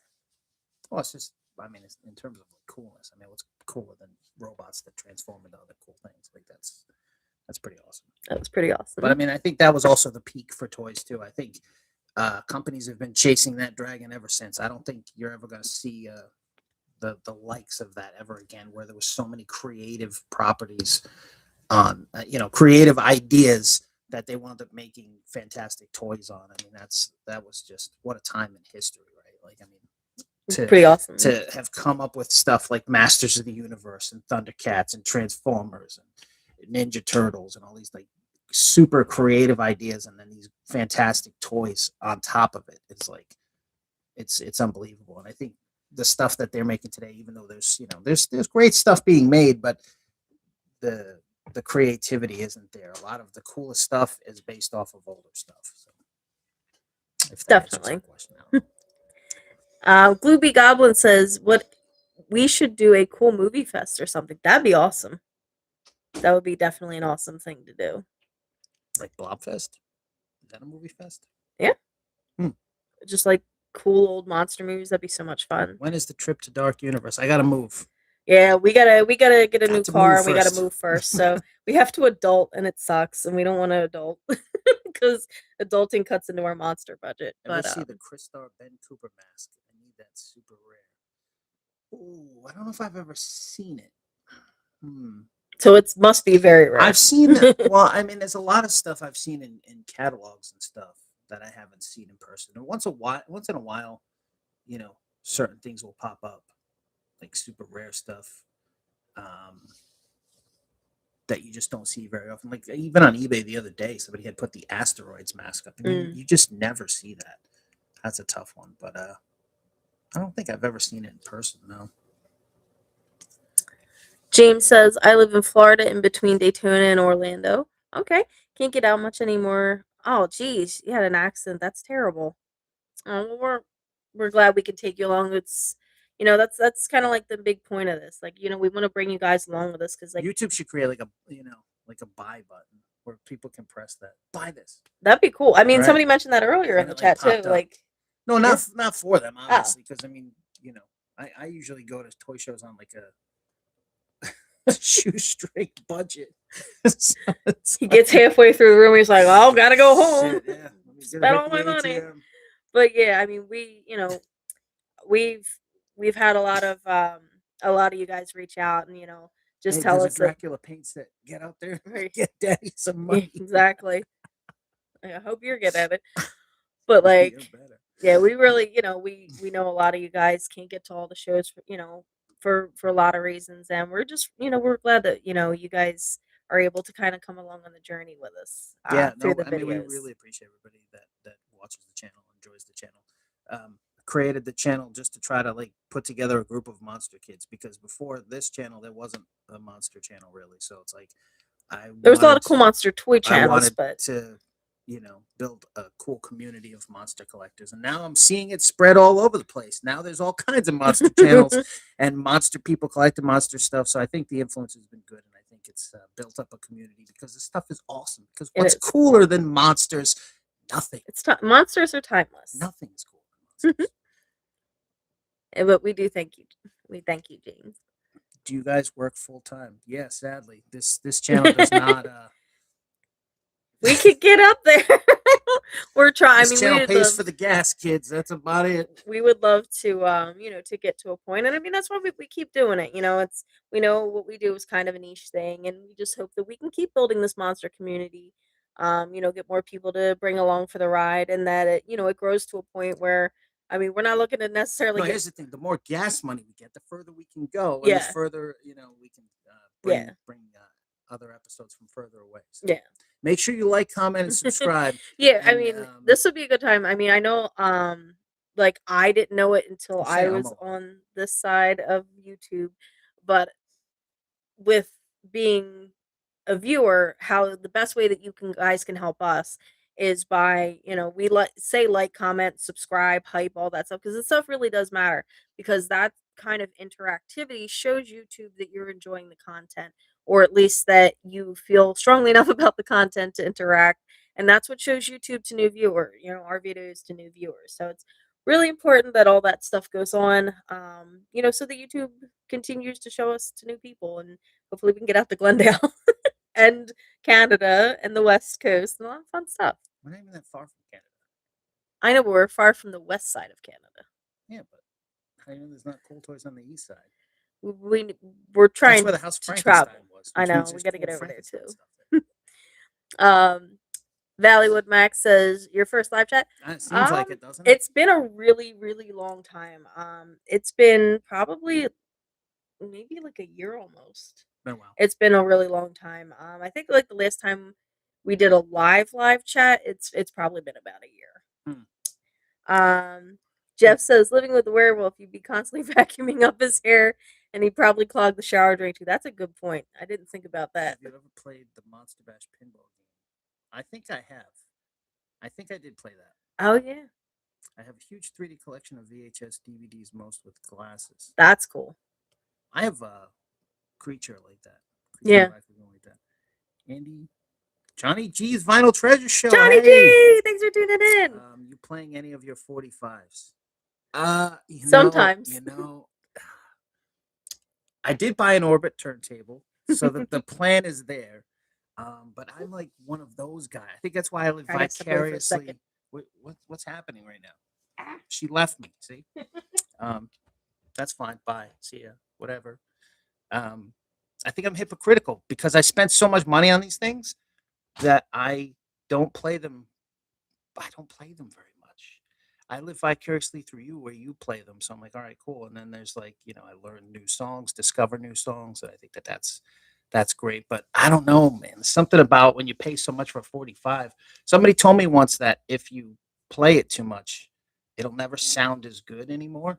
That there's something there. I don't know if that's true. Maybe it's, maybe somebody's messing with me, but that said that it won't sound as good, time after time after time. And I'm like, I can't. So no, not too much. But I did buy a good turntable, so eventually I do want to. And it's because of shows like yours where it's like it's just vinyl sounds. The records sound cooler on there, I think. But no, I guess the answer is no. Do you ever have store owners call item owners to haggle better prices? Hmm. Oh, like at antique stores? I don't really haggle too much. Like you'll see that even on the channel. Most of the time, if the price is right, I just pay it. I think because I've been on both sides of the table, I think um, I know what it goes into. Setting up at shows and having to get up at 3 o'clock in the morning or 4 o'clock in the morning, driving to the venue, unloading your stuff, carrying it all in, which I do all of this stuff, and then setting it all up and sitting there all day. And then she hangs out at the table, but doing all that stuff, then packing it up, driving it back. So it's like I feel shitty like haggling with somebody and seeing like, oh, it's like $30, and it's like, oh, would you do 20? Like, if the price is fair, fine. Don't get me wrong. I mean, I will if the price is off. You know what I mean? Because I stay on top of what pricing is on stuff. It's something I really want or whatever, and it's expensive or whatever the deal is.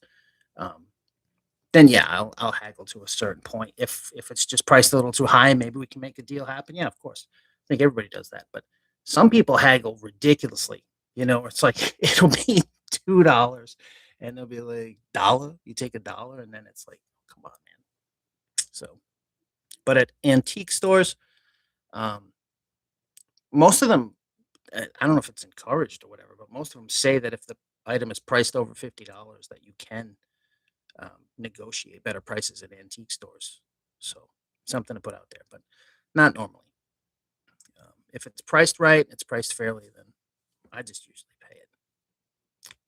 Everybody's just trying to survive today, so why argue with somebody over a few bucks? Let's see. I recently snagged Cuts from the Crypt on vinyl. I love bootlegs. I didn't know they did Cuts from the Crypt. But yeah, I mean, there's a demand for it. If there wasn't a demand, it wouldn't exist. And so I think they don't really the Misfits don't really fill that void the way that they should. So it's up to the fans. Let's see. Oh God, there's a lot here. Sorry about the the slowness in responding to these. Let's see. Okay. Love the show and the places you go. I'm a monster collector too. Keep up the great monster bash. Thank you, Monster. Um, That's awesome that you're also a monster collector. That's why I created this channel, because I wanted to build a community of other monster collectors. For the longest time, I was literally the only dork that like was into stuff like Invasion of the Saucer Men, and I was a teenage werewolf, and It Conquered the World, and all these great things that I grew up with. I went to Spooky World as a little kid, and I watched, Channel 56 and monster movies and all these different things. So I was like, I wanted to, and I couldn't find a channel that was into monsters the way that I was. So I was like, if I build it, they will come. So I'm glad that, you guys did. Now I see people all over the place. Maybe it's because I'm more exposed to it, but I see people now like, collecting and, oh, they'll send me messages on Instagram all the time, like, hey, I got this creature. Do you know what this is? Or hey, I got this Frankenstein. You know what this is? I love that stuff. I think it's great, and I love meeting other monster fans and stuff, because in the real world we usually don't, meet too many other monster collectors. So I think that's pretty cool. Where am I? Dig the channel, keep up the great work. Yabba dabba do. My dad would love that. When only dark, Mark. Thanks. Lacey retracted the message. Retract. I don't know what that means. It means they were gonna yell at me and decided not to. Thanks, I appreciate it. I'm sensitive. I keep telling you that York is central to everything. It is. It's a good spot. It is. It is a good spot. Love those dog paws. There they are. Show 'em the peeps, baby. Hey, French fries are better. Yeah, I don't know. I guess it depends on what, you know what, I'll say this. It depends on who's making the fries or who's making the mashed potatoes. Yes, Raymond Casteel's channel is amazing. He is. he really is. He's an encyclopedia of knowledge and just a great collector. Yeah. Um, and the inspiration. I mean, I watched his carded the episode that's got his carded creature in it way too many times than I care to admit. That is the most beautiful thing in the world to me. Is just a That carded. hot pink card. I love everything about it. Just the so that's just spectacular. Um, I've watched that one a lot. Oh, you've offended the baby. What? She says, most beautiful thing in the world you've ever seen. I told you he lies. Hope to Tells see me you that, guys at doesn't he? Monster Bat. Yes, we'll see you Yes. there, Steve. We will see you there. I know they're older, but I saw Blue Oyster Cult last year. Are they still Nice. Wow. That's Where awesome. Eagles dare. Blue Oyster Cult rules. Totally agree. Make it better than before. I wonder when the NECA Imperial Monsters will finally come out. Oh yeah, I remember seeing those. You know, I'm not a big fan of the Imperial monsters.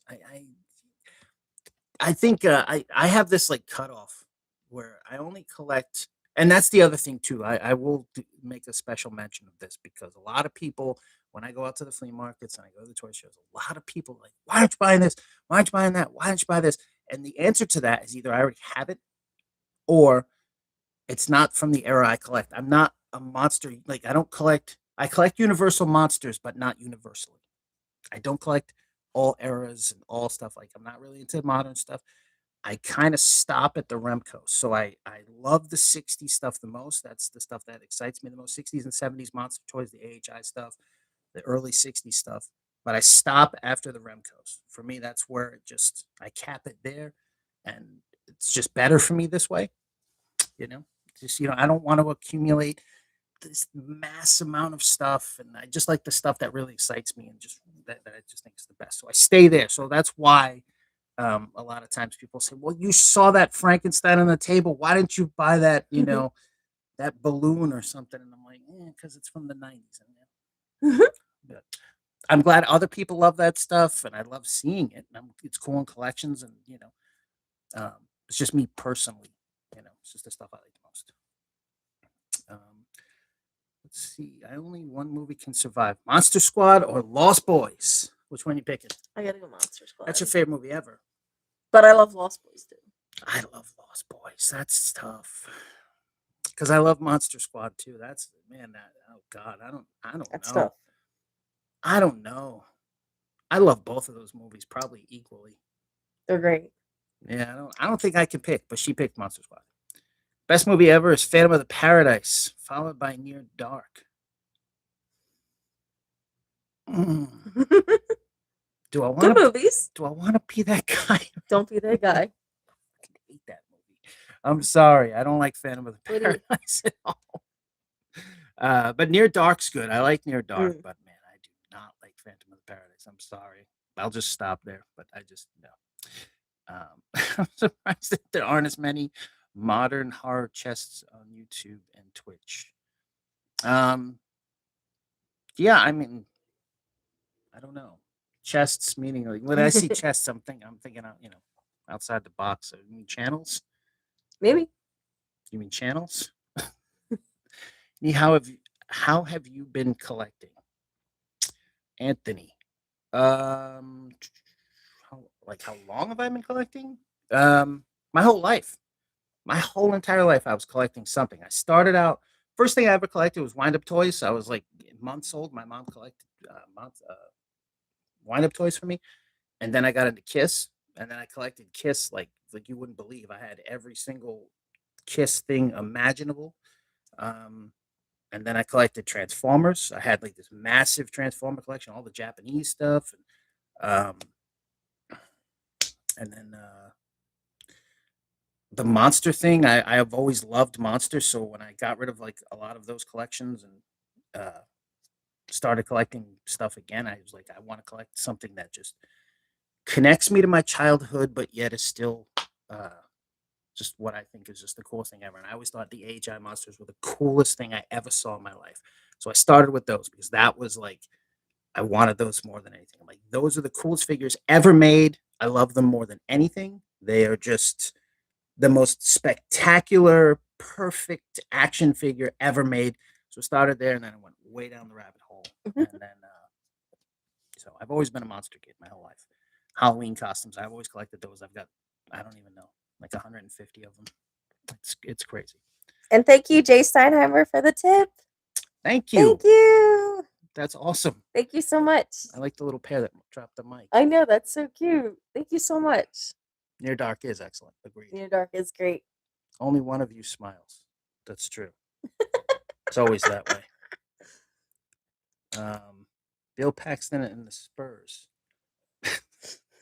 Maybe just tuning in. How do you scroll down? Oh, there it is. I got you. You got to do me this, help or you. it's going to go flying. Enjoying the Zots. Yes, thank you so much, Rick. They're delicious. And say hi to Robin as well for us. The Zots, I've been enjoying them ever since. They're so good. They're my favorite candy. So, guys, are you going to Maryland Toy Fair in June this year? I believe so. Yes, that's a great one. That is a good show. Best classic monster, in my honest opinion, is Dr. Fibes. Really? I love Dr. Fibes. Dr. Fibes no, is Dr. great. Fibes is cool. That's a good movie. Can't go wrong with that surprise. It was supposed to be a franchise. That would have been cool. I mean, best classic monster, though? Really? I hate to disagree with you on everything, but I don't know, man. Dr. Fibes is the coolest classic monster, like, ever? I don't know if you might be the only person to say that. But hey, you know what? You like what you like. Still a good character. Do you own any original paintings or artwork of monsters you can show us? I do not own any original paintings at all. She owns a collection. You own some Vampira ones. I do have some Vampira stuff, that some of her artwork. And you have Elgato Gomez. Yeah, you have her stuff too. Yes. So check her out. She is awesome. But that's it for artwork. I ain't got money like that, man. What do you think? I'm Kirk Hammett. I'm. That's it. Dirk Hammett, man. Forget it. So sad, could have been insane. 5 movies total, according to Google. Oh yeah, well there was it's all about the YouTube algorithm. It is. It is. It's tough. Sadly, it is.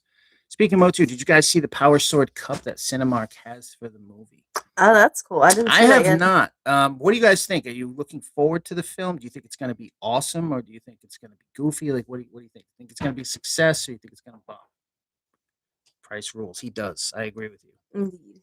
Love your channel, Andy, and dig your videos. Thank you so much, Johnny G. You Thanks, are the Johnny best. G. I love your channel too. Yes. And that's why I'm in there every single week. My favorite is Wednesday Night Soul. Wednesday Night Soul is the best night. And you play you can't sit still. You play my Sam Cooke for me, and I love that. Scream and scream again. I make a habit to play vinyl at least one night a week. I know. It's good. It's good for the soul. have a couple of times, but I don't know. Like, you got to get a nice setup going. Maybe once I move and like everything all set up, maybe I'll do that. Not vinyl night. I'm one of those people. I've been collecting 45s for so long, and I take them and I put them in the nice little thing, and I put it in this case and keep it nice and neat, and don't play them. That's so hypocritical. That's like a guy who buys guitars and keeps them under the bed, or you know what I mean. Like, pretty much. Why would you do that? She's like not wanting me to hold her. I don't know. I want some of the well-known Halloween and sound effects records. I only have a suitcase setup though. Hey, you know what? That's okay. Yeah. That's okay. Whatever setup you got, enjoy it. We're only here one time, kids. So enjoy your stuff while you can. I agree. Even though now that seems hypocritical, because I'm like, I gotta keep it nice and neat. But who am I keeping it mint for? The next guy. That's dumb. I'm gonna play my records. Your records. Fives was the ultimate. Oh, here we go. I went too far again. Oh, okay. Nope. Damn, guys, I'm sorry. And thank you, Mark, for joining Snackulous Snacks. Oh, Mark, man, that's awesome. Thank you so much. And if you guys missed it, you can join one of our membership tiers. Here we go. It's right here. Yeah, I was doing it where I was able to just use the arrows. I don't know. It's not working out. Maybe like click in it, or we're technologically challenged. We apologize. Um, IC4N7C. I want some of the well-known Halloween. Oh yeah, you are. Yeah. I'm sorry. Nice running into you guys Sunday morning. It's right, Andy. I found the pen. Oh, you did. That's awesome. You did. That's Thanks awesome. for joining in. That's awesome. I'm glad you found it. Did you get to see Mr. Peanut or Mr. Peanut? Why do I keep calling him that? Mr. Pluto. Because it's a good name for him. That would be a Mr. cute name. Peanut's cute. Mr. Peanut for a dog. Great movie. The poster is great. Famous Monsters of Filmline 91, I believe, put in my top 10. Wow, cool. That's a good one. Snack's appearance. Snack's appearance. We are kindred spirits, and at the Invasion of the Saucer People's best movie. I love that Such a movie. great movie. Invasion of the Saucer Men is just. It's a comfort movie. I can put that movie on, watch it, and then put it right back on again and watch it all over again. I all love the AIP monster movies movie are that so way. much. I feel like they're just a warm fuzzy monster blanket. Theater of Blood, in my honest opinion, is the unofficial threequel to Dr. Fives. That's a good one. Yeah. Snackula rules. We agree 100%. No skinny fries. No box made mashed potatoes. That is right. Have you ever seen Disney's The Biscuit Eater? No. But I have eaten biscuits. I didn't watch it. I thought it was standalone. Okay. I order both steak fries and I love steak fries. Those are good. That is the only real way to settle it. Just why not both? That's a great point. Best movie ever is Incredible Melting Man. That's a good one. That's a good one. That's a tough Halloween costume to find right there. That is a really rare costume. Yeah, it is. Incredible Melting Man. Racist secular security. Thank you, Rick. Thank you so much. She's our little baby. Big fingers plus touchscreens plus low vision Onyx. Good evening. Are you interested in Monster cereal premiums? If there are ones I don't have, yeah. I've got a lot of them, but I'm always looking for the ones I don't got. Sweet potatoes baked. Delicious. I love sweet potatoes. And you love sweet potato fries. Sweet potato fries are magnificent. The cinnamon sugar on them. Dracula AD 72 and 16. I love both of those movies. People hate those movies, man. I love both of them. Well, we at the 2 or 3 bashes ago, you had Caroline Monroe and Pauline Parrott was in it. Do you have the 1978 UK Kiss solo albums 45s on colored vinyl? Yes, I do. And to make it even cooler, I've got those masks signed by the guys that come in the records. It's my favorite. It's so cool. 45s. I love those things. Baby. And Ace drew a pumpkin for me on that thing. Let's see. That Calabos mask you recently snagged. Is that a pricey piece? I'd like to have that one in my collection. Those Clash of the Titans costumes are tough to find.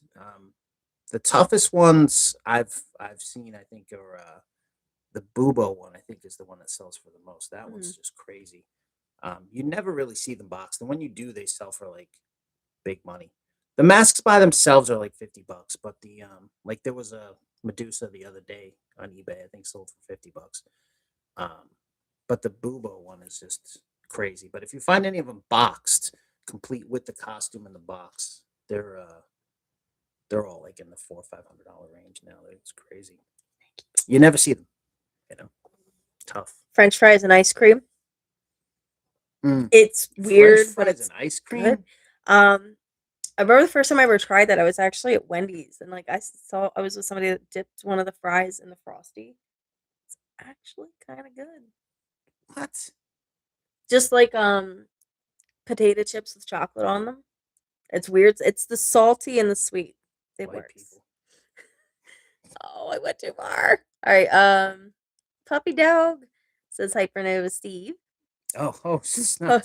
Okay. Plus, I love. Well, I mean, you can have both. I do. I love horror hosts, especially the classic ones. I'm very partial to the classic horror hosts. If I gotta pick one that I love, I think my favorite one that's out today is I love Dr. Gangrene. I love his stuff. He's great. He's great. I love Count Gore Duvall. I love him. Yes. Mr. Lobo. Mr. Lobo is great. There's of course Svengoolie, man. That's without saying. But I mean, there's some other good ones. But the classic ones, the original ones, oh god. Back when that's all my spooky, favorite white. of all time is Baron Daemon. I love Baron Daemon. He was one of my best buddies. And I just even if I didn't know him, he still would be the coolest because he was Count Chocula in real life. The coolest, He was a great person. the perfect combination of spooky and funny at the same time. So. Yeah. But there were some great ones. My Yeah. God, Count Macabre and Morgus you the know, Magnificent. Morgus was great. Goulardi, My buddy, you know, Count Gregor. Count Gregor was cool. There's so many great ones. Um, Sammy Terry is oh, I unbelievable. love Sammy I mean, how Terry. awesome is Sammy Terry? Oh, And that Sammy Terry's laugh. son is He's doing a great yeah, job he with it really too. is. Like I mean, he's just that's how it should be, and he's really carrying the torch so well, and he's got that laugh, Yeah. that Sammy Terry laugh. Ugh, yeah, it's so creepy. it's awesome. There's so many. I mean, we Yeah. could go on all day with horror hosts. There's so many great ones. Sir Graves Ghastly and so Mhm. many great ones from back in the day. I would have loved to have been around Goulardi. as a kid and seen that stuff on TV, you know, in the late 50s, early 60s. I mean, can you imagine seeing like Roland on television, Dr. Shock, and all Oh these yeah, great, I mean, obviously them. so much great stuff. hmm Wolfman is my favorite Cheney Jr. Yes. That is still, Wolfman. no matter what, always going to be one of the greatest movies of all time. Like, it's definitely top 3 for me. That movie is just, I could watch it a million times. Agreed. It's great. I was a fan of monster movies since a kid when you would go to Burger King to get the 3D glasses to watch Friday night That's movies on awesome. channel. I Yes. love that. That's the stuff. That's when I remember as a little kid, my grandfather had the Creature from the Black Lagoon 3D glasses, and I remember those being around. Those were cool. I think the Motu movie will be decent and worth seeing in the theaters, but we'll see. I hope it's good. It'd be cool. I hope it's good. Definitely one that worth seeing. Motu movie gives me serious Guardians of the Galaxy vibes. I don't know if it's good or bad. That's the thing. I mean, from the trailer, when I seen the trailer, I was like, oh man, I don't know. This could go either way. I think it'll be better than the one that they made. The bar set so low with that one. Like, I well, think it's gonna be better than that. might as well give it a try. Do you like any of the 3 House of Svengoolie characters? It's gonna be sad when Sven finally. I agree. When Yeah. Sven goes, it's gonna be tough. I mean, I hate to be the stereotypical guy, but I do love. I like Gwen Gooley a lot. I think she's.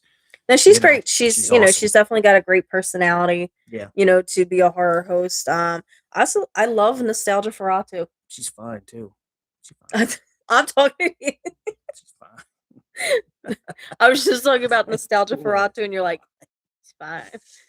Like, but Nostalgia Ferrato is. I think he's funny. I think he's got that great kind of goofy, old school, kind of throwback to a horror host too. So I think like, the MP's all right.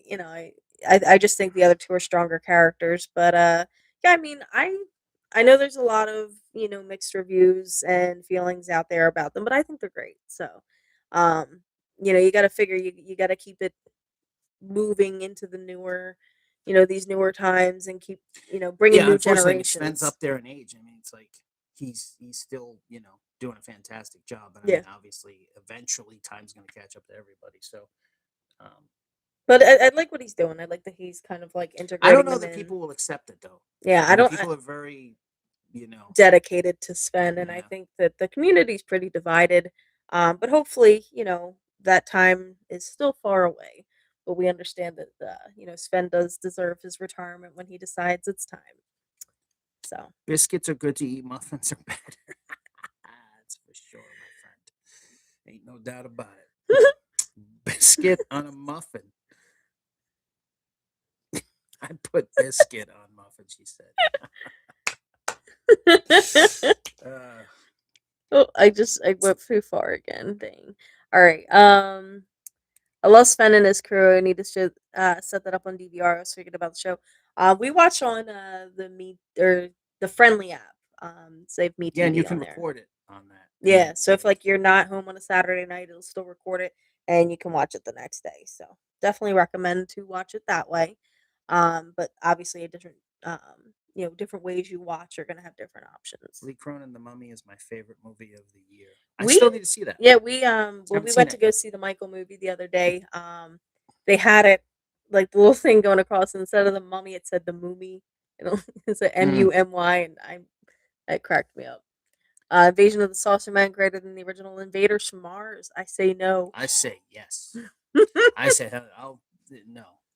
Them's fighting Don't get words, me to wrong. Andy. Don't get me wrong. I love Invaders Invaders from from Mars is Mars. I do like Invaders from Mars, but for me, it's Invasion of the Saucer Man all day. I'll die on that hill. I love that movie. Rock and roll long legs. My screen name is pronounced. I can't see, by the way. Oh, Oh. that's great. Teenagers from Mars, and we don't care. I still can't believe Ace is gone. He was always my favorite. Yeah, Ace was one of a kind. He wasn't always the nicest guy to meet, but man, he was an icon. His stage persona's still gonna be one of the coolest of all time. Mark just joined the Snacky Club and Thank you, ordered a Mark. T-shirt. Oh, Thank you so much. Yes, Man, that's awesome. if you're just tuning in or you didn't hear earlier, we do have new membership tiers that you can join. You can join the Snacky Snacks. You can join the Drac Pack. Either or, you get exclusive content and goodies that we're going to have coming up very soon. And we also have Yeah, t-shirts. we're gonna start putting stuff on that this week. Yes. Some of the Really- bonus stuff and everything. Yes, we're going to actually. And we're gonna announce the winners of from the trading card, game, which we Yes. haven't too. So look for that post. That's all gonna be this week, Yes. along with an We episode didn't on forget Wednesday. you guys. There's a new episode Wednesday. Coming, Yes, so we're gonna we've got have a lots of flea market stuff. episode on Wednesday. We're gonna have a new toy show on Saturday, so stay tuned for those. We have a lot more content than usual coming out for you guys, and some McDonald's extras. fries dipped into a vanilla shake. That sounds good. What? You guys are out of control. Who does this? Who dips fries in the shakes? Why? Because Eat it's the good. fry, drink the shake. Well, what are we doing? We don't need your negativity, We don't- okay? I'm with you guys on this. I'm about to go get one. Damn it, I went too far again. Yeah. Thank you, Valley. Valerie Mac. Mac, thank you so much. We got Wild SMF. Thank you so much for joining Snackula Snacks as well. You guys are awesome. Count Gore was my childhood local TV horror host. Been watching him since 1978. That's awesome. He is so cool. We got to meet him at this theater in the Silver Spring, Maryland, I think it was. Yeah, nice, great guy. Oh, he's so cool. And like he took pictures. Andy did like part of his zombie dance off because he was screening Return of the Living Dead that night, and it was just such a cool. Had to say that. Yeah, had to say that. I could show them. We ain't showing nobody nothing. I could just upload it to the chat. It didn't happen. I can just delete you. So. But yeah, he's awesome. Count Gore is one of the coolest for sure. Joe Malt says, "What are some Kiss riffs you can play on guitar?" Andy can actually play them all. Yeah. Kiss, yeah. Just the rhythm stuff though. Yeah, but yeah, you can Yeah, I'm not a play all the drums. shredder. That I can do. I was in a Kiss tribute band for many years. I toured all over the country. Here, let's show him the playing picture. Kiss songs. Pull up the picture if he was Eric Carr. No. He was so good Oh, that stop. Bill Aucoin in particular. Bill Aucoin was a good friend of mine. He Bill has Aucoin the was awesome. pictures to prove it. I do. I'm not making it up. He used to send limousines for you. Bill was a good dude. He's looking for the pictures. Yeah. So I'll keep going, but we will come back to that. Because right now somebody's gonna say you bullshit. Oh, I can't see, says here's the that Crypt Keeper, yes. that mask. When I was saying somebody had asked about the masks. That's the one Ace signed for me with the pumpkin. Yes. Mm-hmm. Turtle Day says I cut cable cord, and the only channel I miss is MeTV because of Svengoolie. I can't get it on the analog antenna. Well, that collector show's pretty cool too. Oh yeah, Collector's Call. Mhm. There's some really cool collections on there. Let's see. I know so little about horror hosts, but isn't the current guy like the second or third Svengoolie? He's the second one, Mhm. yeah. He originally came out as the son of Svengoolie, Yes. but then he took over and it was just Svengoolie. Yes. They were very different from each other, though. Like the Svengoolie of today isn't really like the original Svengoolie.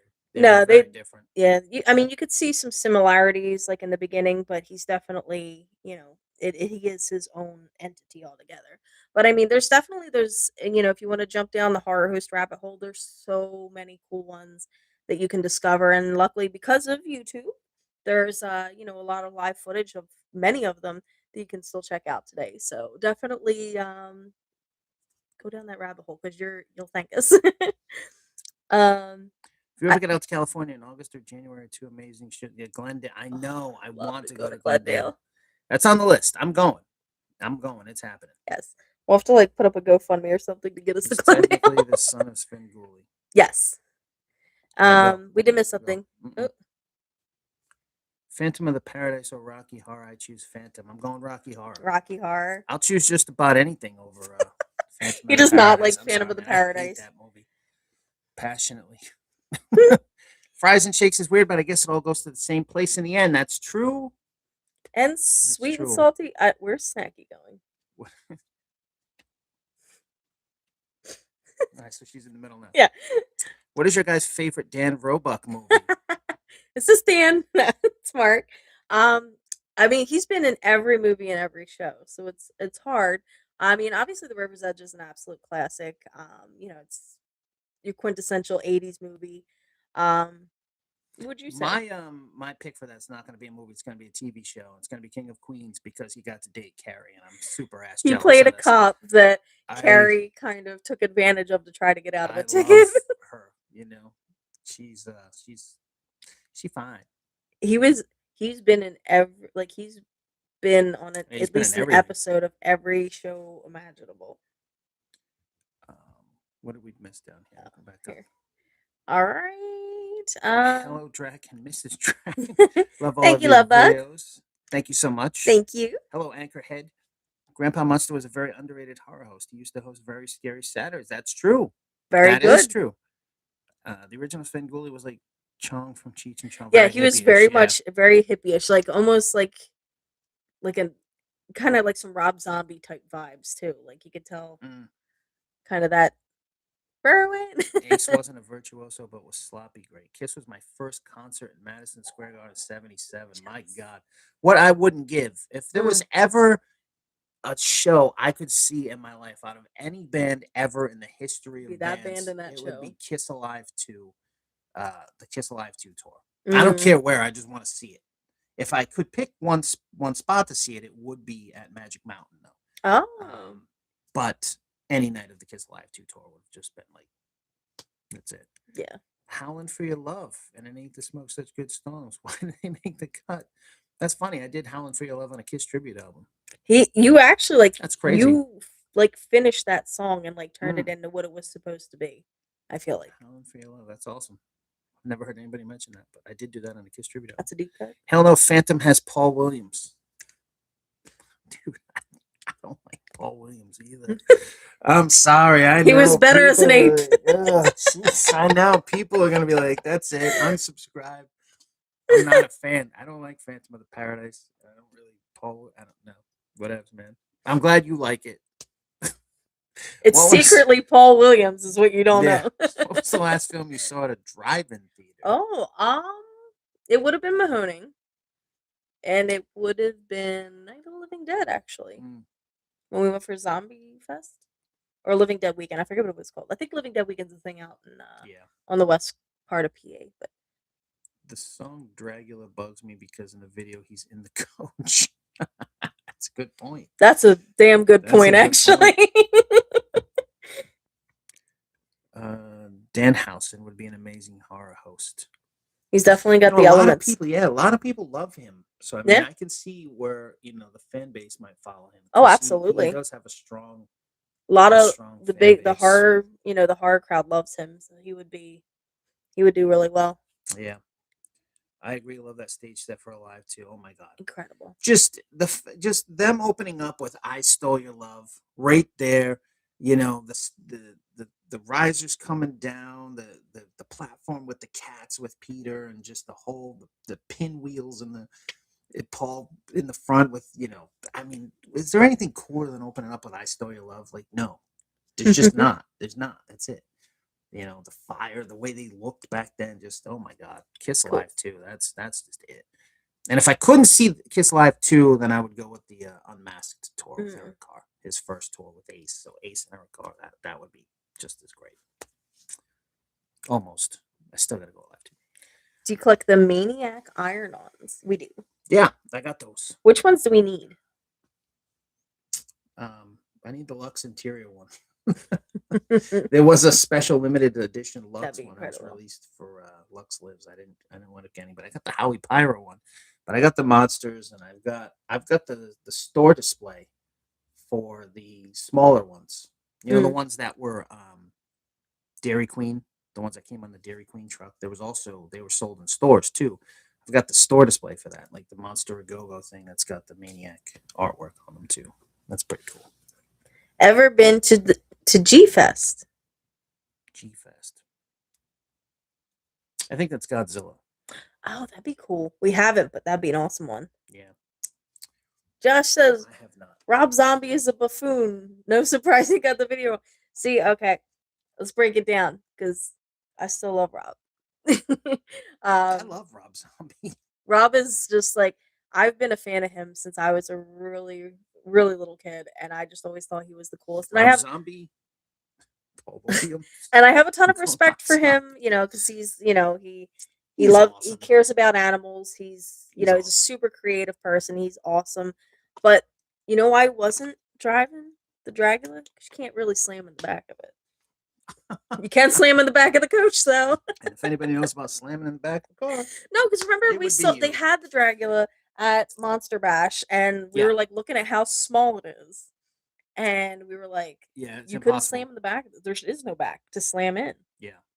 Like, I'd feel like a bear in a clown car trying to drive that thing. It's about that time it goes down the rabbit hole. I saw Return of the Living Dead and Weird Science on a double That's bill. awesome. Man, Return of the Living Dead would be great. Yes. Driving.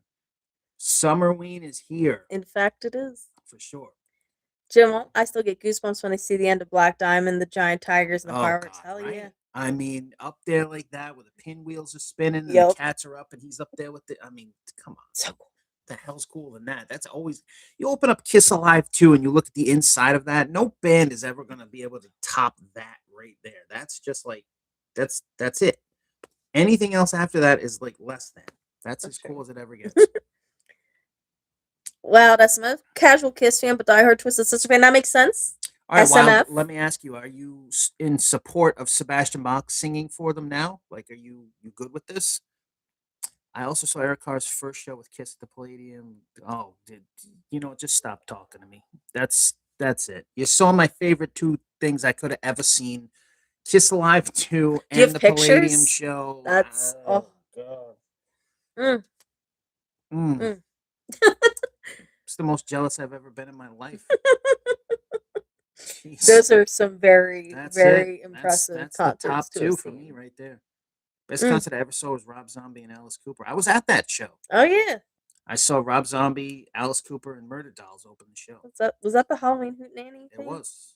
White Zombie was one of my first concerts in high school on a school night. Remember those? Remember concerts on a school night? When kids in school could in fact afford a concert ticket. I know. But that had to be one hell of a show. That's awesome, Paul. I own like 4 versions of Return of the Living Dead. It's a great movie. See, we can agree on that. I'm with you on that one, 100%. Return of the Living Dead. I love that movie. He says, no, not really. D all the way. All the way. Yeah, it's tough to replace the singer. It's the singer is such a big part of the sound of a band that replacing the singer is just always. I mean, you really, it can be done. Obviously, we've seen it with AC/DC. Yeah, we've seen it with Iron Maiden. We've seen it with. Well, I mean, some people would argue Queensryche. I mean, don't get me wrong. Jeff Tate's the voice of Queensryche, always will be, but Todd LaTorre kicks ass too. So I mean, it can be done. It can be done, but a lot of times it does fall short and doesn't work. Yeah. And the classic example, Sebastian Bach. Obviously, he's an incredible singer. He's not the nicest guy. Not the most respectable person on earth. As far as like rock singers go in his day, can't deny the was talent. Kind of better than most of the other hair bands. However, if I'm going to see Twisted Sister, I want to hear D. Yeah. If you're going to a Twisted Sister concert, that's how you want to hear it. So I totally get that. I err on the side. I think Sebastian's going to do a good job. I do. Well, I mean, he's talented enough that he can do it. It's just I think like because the core of Twisted Sister was together for so long. Obviously, well, it's just D is like he's the face of it. He's the sound of it. He's like the focal point. Like nobody.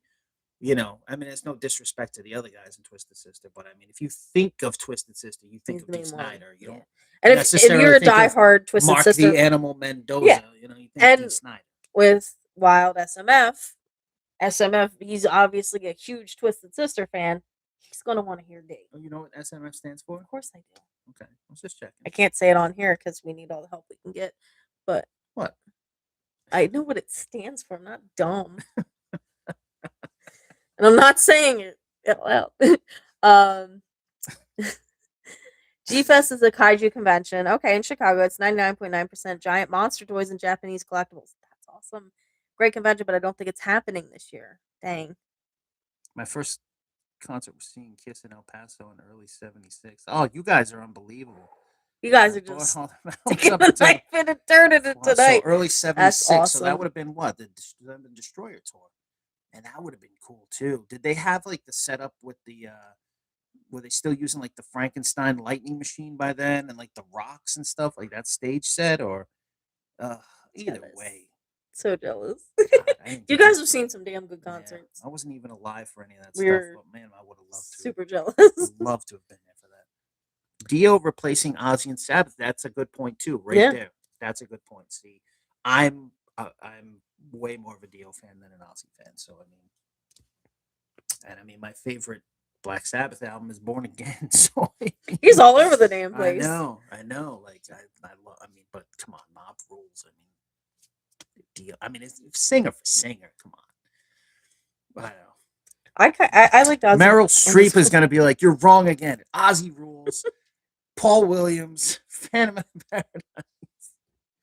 Paradise. Saw Sloppy Seconds last year. They were awesome.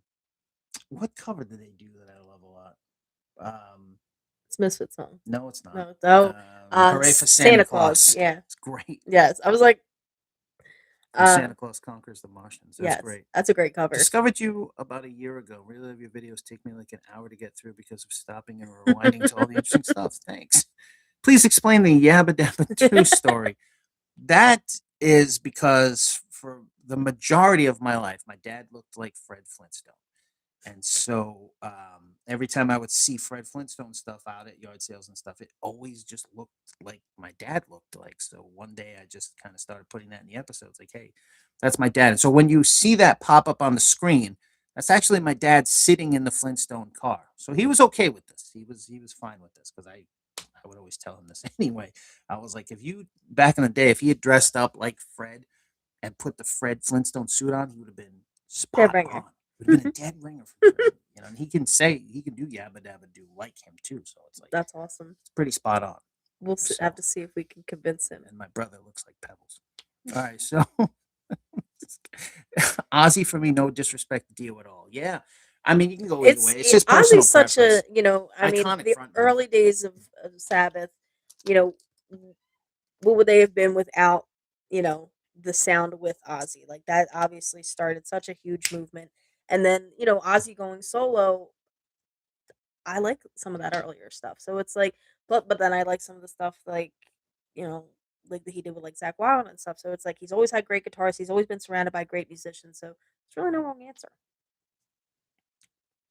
Is that so? Because I can't. Well, I don't know. I grew up listening to Ozzy, so it's always gonna be always got. I don't know. respect for Heaven and Ozzy. Hell kicks ass. You're right. It's a great album. You're right. Dio is the greatest voice, followed by Dickinson. I mean, yeah, Dio. Come on, what a great singer. Yeah. You know, come on. You gotta. I see Twisted Sister at my uncle's bowling alley. That's awesome. Oh my god. That is badass. That's awesome. That was like back when they used to like dress like actual girls, right? Like kind of like wasn't there like New York New York Dolls, kind of. Dolls, right? They used to be Yeah. like girls. Yeah. My mom saw them back then. You are wrong. Paul Williams is my dad. You know what's Wow. funny? Like it could really turn out to be that way, and you're sitting here slagging on Paul, Paul Williams. Hey, but you know what? I don't know. Tell him I said Happy Father's Day, I guess. I know you're talking metal, but Sammy Hagar and Van Halen. No, that's also true. See, I'm hardcore David Lee Roth, but Sammy is a talented singer. Sammy is a talented singer. So I mean, and a lot of people love that era of the band. They, arguably that's some of their biggest hits. So I mean, that was another one. That works. It works. What happened to your guys' Kiss album reviews? Are they gone forever? Gone forever. Yeah, they were on our old Adios. when we did our music channel. Yeah, But we are going to start doing some more music stuff here and there. We got some documentaries actually that have been filmed, None and of we're this still. is gonna happen. What an awesome tribute to you. It's a lot of work. Thank you both for all your great vids. Thank you for watching. Really appreciate it. Have you guys been to the Brimfield flea market? Seems like you guys. Yes, we have Yeah, been to I Brimfield. almost went this week, but Yeah, I was like, I got too much stuff I got to get done. yeah. So, We got and it's a some. lot of walking Yeah, around too. It's like it's like a lot you of gotta walking. devote days to that thing, and it's Yeah. like, It's best to ugh. go for like several days because Mm, different things open on different days and it's just kind of got to make a week of it really and we just like we have something else coming up that you guys are going to see yeah. that is why we're kind of putting that money aside for another Wait, event. Paul Williams is Meryl Streep's dad. Who knew? That's Spoiler the alert. things you find out on this channel. What an awesome tribute to your dad. Thank you both for all your great vids. Thank you. Thank you so much. My dad loves it when he pops up on there.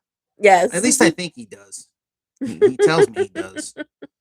So, but yeah, We'll have to that's get where him that in on comes an from. episode. My dad is actually how I started, Yeah, he's down this responsible for path all in this. the first place. He was taking me to flea markets and yard sales and toy shows when I was literally like, you know, I don't even know, a year or two. Like I've been going like my whole life to this stuff. So, um, but There we go. he didn't look like Fred Flintstone in the beginning. He looked, I guess I don't know. What I don't know. In You what know what? You era? know what? Originally, I would say my dad looked like the singer for the Doobie Brothers, not Michael McDonald, the dark haired guy, the one who sang "Listen to the Music." He Hmm. looked like that guy way back in the day.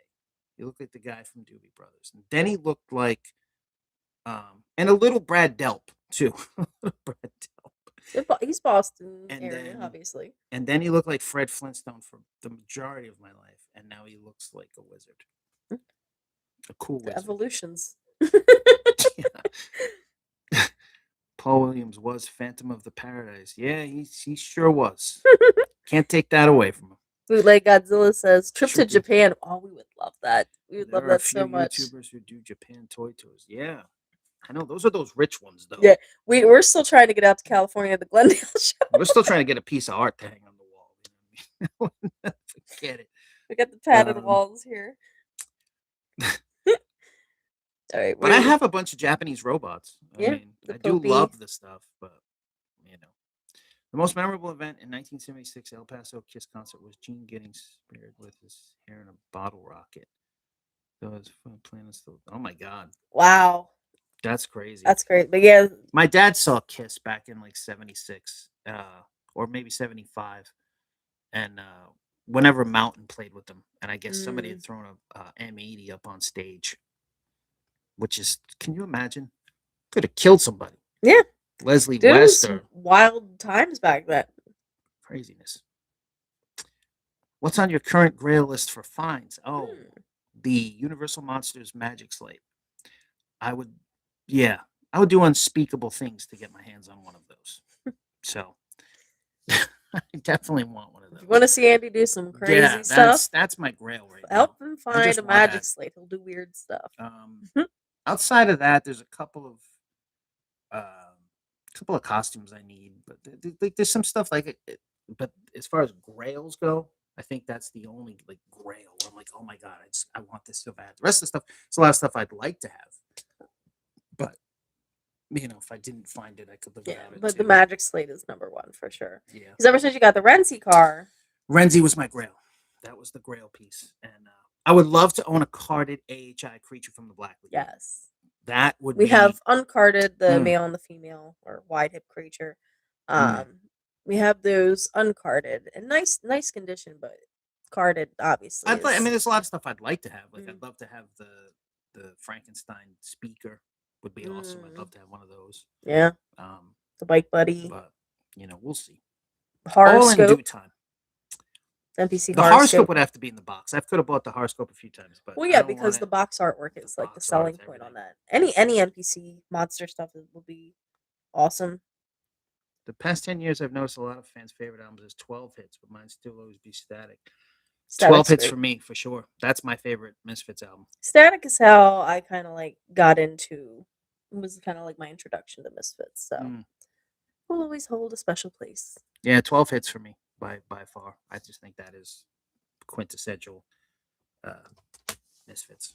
I like I like half of Static Age a lot, though. I love Teenagers from Mars, one of my favorite Misfit songs. But Mm. 12 Hits is a masterpiece. Sounds so good. I reckon it sounds so good. Can you believe they didn't put that out? What the hell are they thinking? Michael McDonald is the Rob Zombie of classic rock. Oh, we love Rob. You gotta Come watch on, the Rob yacht. Zombie's cooler than Michael McDonald. You gotta watch the Yacht Rock series. Okay. Yeah, come on. That shit's that's so funny. You gotta see it. David Lee Roth's era is so iconic, but Hagar era is underrated. But David Lee Roth was like, I mean, in terms of quintessential rock frontman. I mean, is there anybody that was, A hell in of an entertainer. 78, can you imagine seeing David Lee Roth 1978? He comes running out, jumps up with the thing, the split thing, singing On Fire. I mean, Sammy Hagar never did anything that cool. Just saying. I mean, the most rocking song, I guess, would be what? Pound Cake? You know what I mean? That's a good one. But listen to On Fire, Yeah. I mean, come on. And they would open with On Fire, too. That's just my God, 78 Van Halen, On Fire, David Lee Roth. I don't think Hagar can touch that. Wild says, my wife lived in New Hope. Okay. When we first started dating, so we hit up the Gold Nugget frequently. Love seeing that it's still there thanks to your videos. One day we'll take a trip back. You got to come back. It's awesome. Yeah, come visit. Yeah, we found a lot of cool stuff out there. It's a good flea market. Ray Clark says, every time I see Flip Flintstone, I automatically smile or chuckle. There's Andy's dad. I love it. I think that's great. We've had people that have given me Flintstone stuff. Yeah, we have to a give lot to of him. Flintstone stuff. Yeah. So I've got this pile of stuff to give him. We love it. Fred Flintstone. Holy shit, you guys are live. Yes. Going to Blitz Kid in West Virginia. I will not be there. Yeah, it's a little far. West Virginia, most parts of West Virginia are minimum 6-hour drive for us. Shout out to Argyle Goolsby. I love that guy. He's great. Yes. Super talented guy. Yeah, Blitz Kid puts on a great show, so if you are in the area, definitely go check them out. How good of friends are you with Gen X Jason? I never heard of him. Is he a musician or a actor? My dad looks like Homer Simpson merged with George Costanza. George Costanza from Seinfeld. Oh, okay. You know who that is. I was stuck on the Homer Simpson thing. That's great. That's so good. I love that. My grail is Strange Change, Lost World, and anything Matt Mason. That's cool stuff. Yeah. That's your grail, the Strange Change, Lost World? We see that a lot. I see that every week. I guess next time I find one for a reasonable price, I'll just send it to you. Got you. I got you. That's crazy. How dare you not mention Gary Sharon? Gary Sharon's from where I'm from, back up north. So I got to give respect to Gary. Kinda. Although Nuno Betancourt's my favorite member of Extreme by far. I love Nuno's phenomenal. Gary, look, who the hell was going to replace Sammy Hagar and Van Halen? Okay, you got David Lee Roth, then you got Sammy Hagar. Nobody's going to replace. You can't. It doesn't work in threes like that. That's it. They got their two guys. Nobody was going to be able to pull it off. Gary, at least, he gave it the old college try. Plus, I don't think they had the songs. The songs weren't there. Michael McDonald wrote that one Van Halen song. Oh, wait. Did he really? Really? But they didn't want to credit him. That's why the lyrics are unlike a Dave's. Is that true? I did not know that. If that's true, that's crazy. I'm gonna have to look that up. Don't lie to me, Faustian man. But that's crazy. You could be getting us totally on this one, but it's interesting enough to look into. That's what I'm saying. We love you guys. Hello from Long Island. Hello from Long Island. That's awesome. Thank you so much for watching. You could go back to 1977 for one night. You go see the Cramps, Ramones, Kiss, or the Misfits. That's cool. That's my birthplace, Long Island. Yeah. If you could go to 1977 one night, you go see the Cramps, Ramones, Kiss, no doubt. But they'd all be awesome. I love all four of those bands to death. I'm a huge Cramps fan. in New York, if you were in New York City in 1977, there's no better time to be alive. As far as I know, because Misfits, I would have gotten to see Manny with the Misfits. Mm-hmm. But if the Cramps, I mean, but Ramones. But if you look at, he said 1977 specifically. Okay. You look at those four bands in 1977, Kiss was at their peak. Yeah. So Kiss would be the answer for sure. That's I'd love to see all four, but Kiss was at their peak. The Cramps weren't. Cramps are just starting out. Ramones, yeah, I mean Ramones were there too, Mhm. but I mean the Misfits were just starting out. So I mean, it's come on, Kiss, it's Kiss, the Live 2, Love Gun, the Live 2 tour. Come on, what the hell's better than that? Nothing, nothing. I like both eras. If Van Slam equally, I'm gonna have. Oh, I'm thinking he's saying Van Halen equally, and that's a good answer. Yes. That is a good answer. I can see why people like both eras. I mean, I don't like ballads very much, so the Van Hagar stuff, is a little too wimpy for me. It's a little too corny, a lot of keyboards, a lot of, It's the 80s. I mean, how do you compare like, On Fire or Somebody Get Me a Doctor to like Dreams, what I'm saying? Like it's not ill when it's love. Yeah. My dad is Paul Williams, who looks like Cousin Oliver. My band Ghoulbox is playing with Blitzkid in Sutton, West Virginia in August. Oh, that's awesome. Awesome. Ghoulbox. Cool box. I'm going to check you guys out. Yes. I'm going to type that in. That's going to be a great show. Ghoulbox. And if you guys are in Sutton, West Virginia, which, if you're a cryptid fan, you would know that is where the Flatwoods Monster Museum is. And I mean, what a cool place to play a show. Yeah. That's awesome. That's awesome. But I definitely want to check your band out. Yes. I like discovering new bands. And if you're playing in Sutton, that's just amazing. Do you like Giant Robot with Johnny Sacco? That's a classic. That is a classic. You have to say yes to that. Yes. Will we ever get a chance to see your guys' collection? Yes, as soon as we move. Yes, we are in a tiny, tiny space right now. But when we move, is the padded cell right now. The living this room is our of doom. Tiny, crappy little apartment that we're trying to get out of. But once we do, we're going to be setting it up in quite a grand fashion that will blow everyone's minds. I promise. I mean, I know that when sometimes we go back through the bins that everything's in, it surprises us because there's just so much great stuff that we forgot about. So soon. Buy it for me. Thank you. All right, when I find it for a reasonable price, I'll grab you one. Because I see that a lot. And if that's your grail, I would like to give you your grail. So I'll hook you up. Let me find one. Let me find one for a reasonable price, and I got you. I meant Johnny Sacco. Well, yes, of course. I already answered that question. Sorry.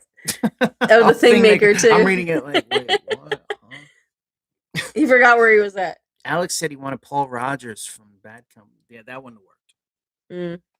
That wouldn't have worked. I mean, Paul Rogers is a fantastic singer, great singer, but he's not right for Van Halen.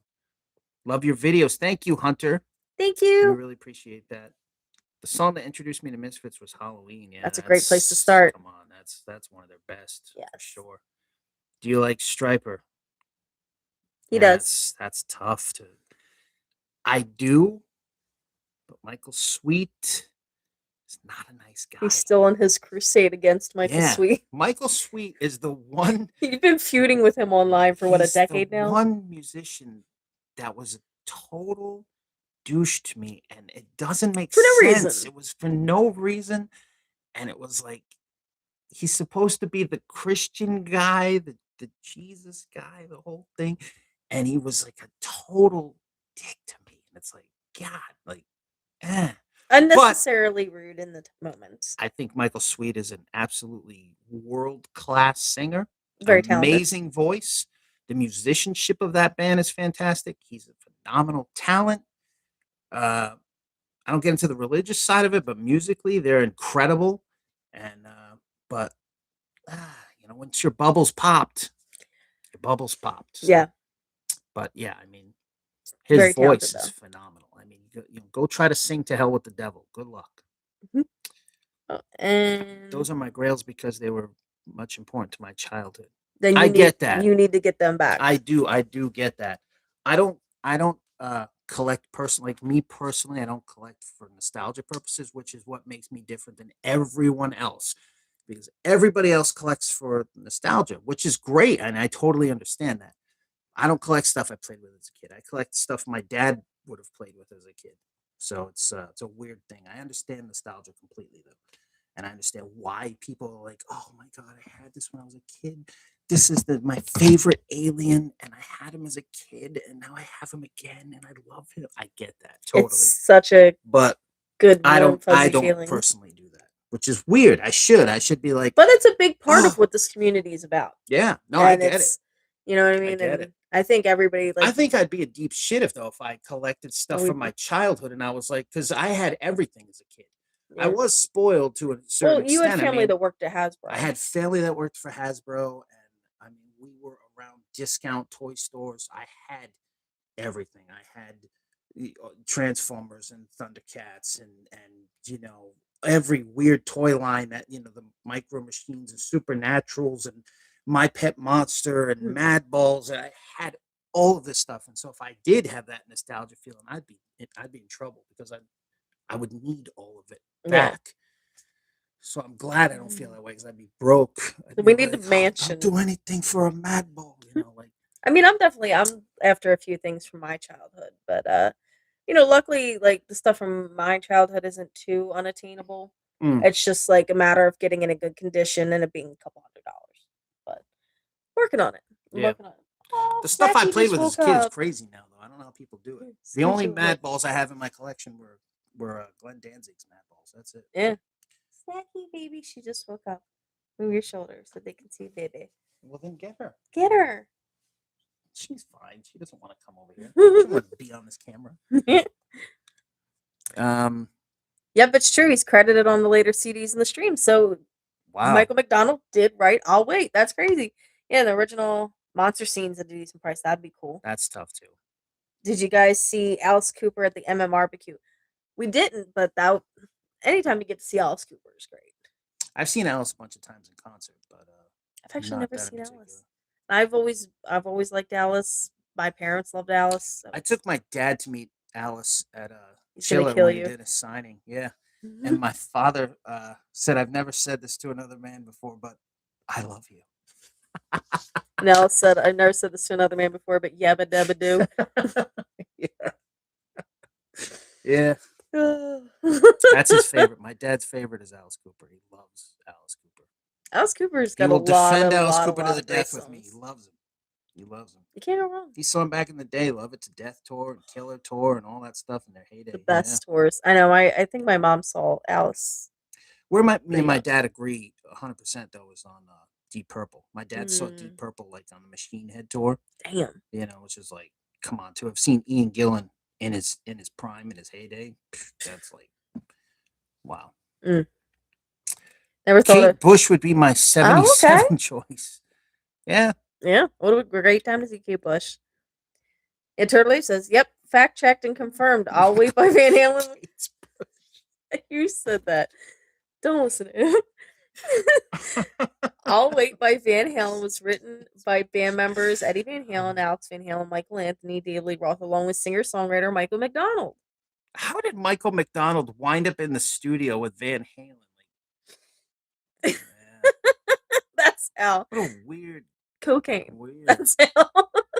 Yeah, like what? I did not know that. That's crazy. There go my touchscreen type on the phone.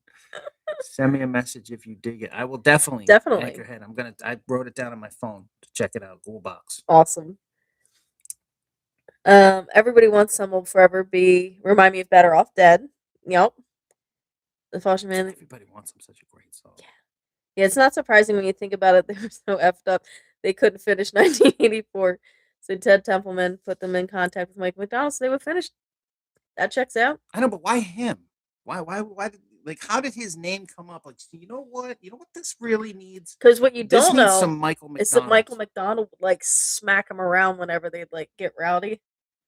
He'd be all like, all Michael McDonald as soon as the door shuts. He's like crazy. Well, here's the thing: you could find that out because, like, you take for example, Christopher Cross, right? Okay, Christopher Cross from Sailing, Take Me Away. Like, okay, you guys all know Christopher Cross. He played guitar. He filled in for Richie Blackmore back in the day in Deep Purple's prime, like Machine Head tour era, like Deep Purple. Richie Blackmore was sick on one of those dates on the tour, and fucking Christopher Cross filled in for Richie Blackmore, the guy that sang Sailing. Built in for Richie Blackmore Yeah. with Deep Purple in their prime in their heyday. So you never know. Maybe behind closed doors, Michael McDonald is a wild It's a man, little rock much. and roller. Well, You I know, mean, who there's all those knows? stories about the Steely Dan recording sessions with like Donald Fagen freaking Yeah, out and throwing like keyboards out the window, and they yeah. fired how many drummers during? Or why am I can't. It's the other guy, not I can't not remember. Fagan, and I can't think of the other guy. They would like show What the up with hell? Why can't I think of the other guy's name from multiple Steely Dan? ladies, Yeah, he would show up with like several chicks, like 2 chicks on each arm. like some Molly Crew stuff, and it Could you was Steely imagine the? Dan. You know what I mean? They're Why working can't I on think of his Asia, name? and he's like, Drawing blank. but yeah, there's it's pretty crazy Steely Dan stories that Yeah. are apparently true. Let's see.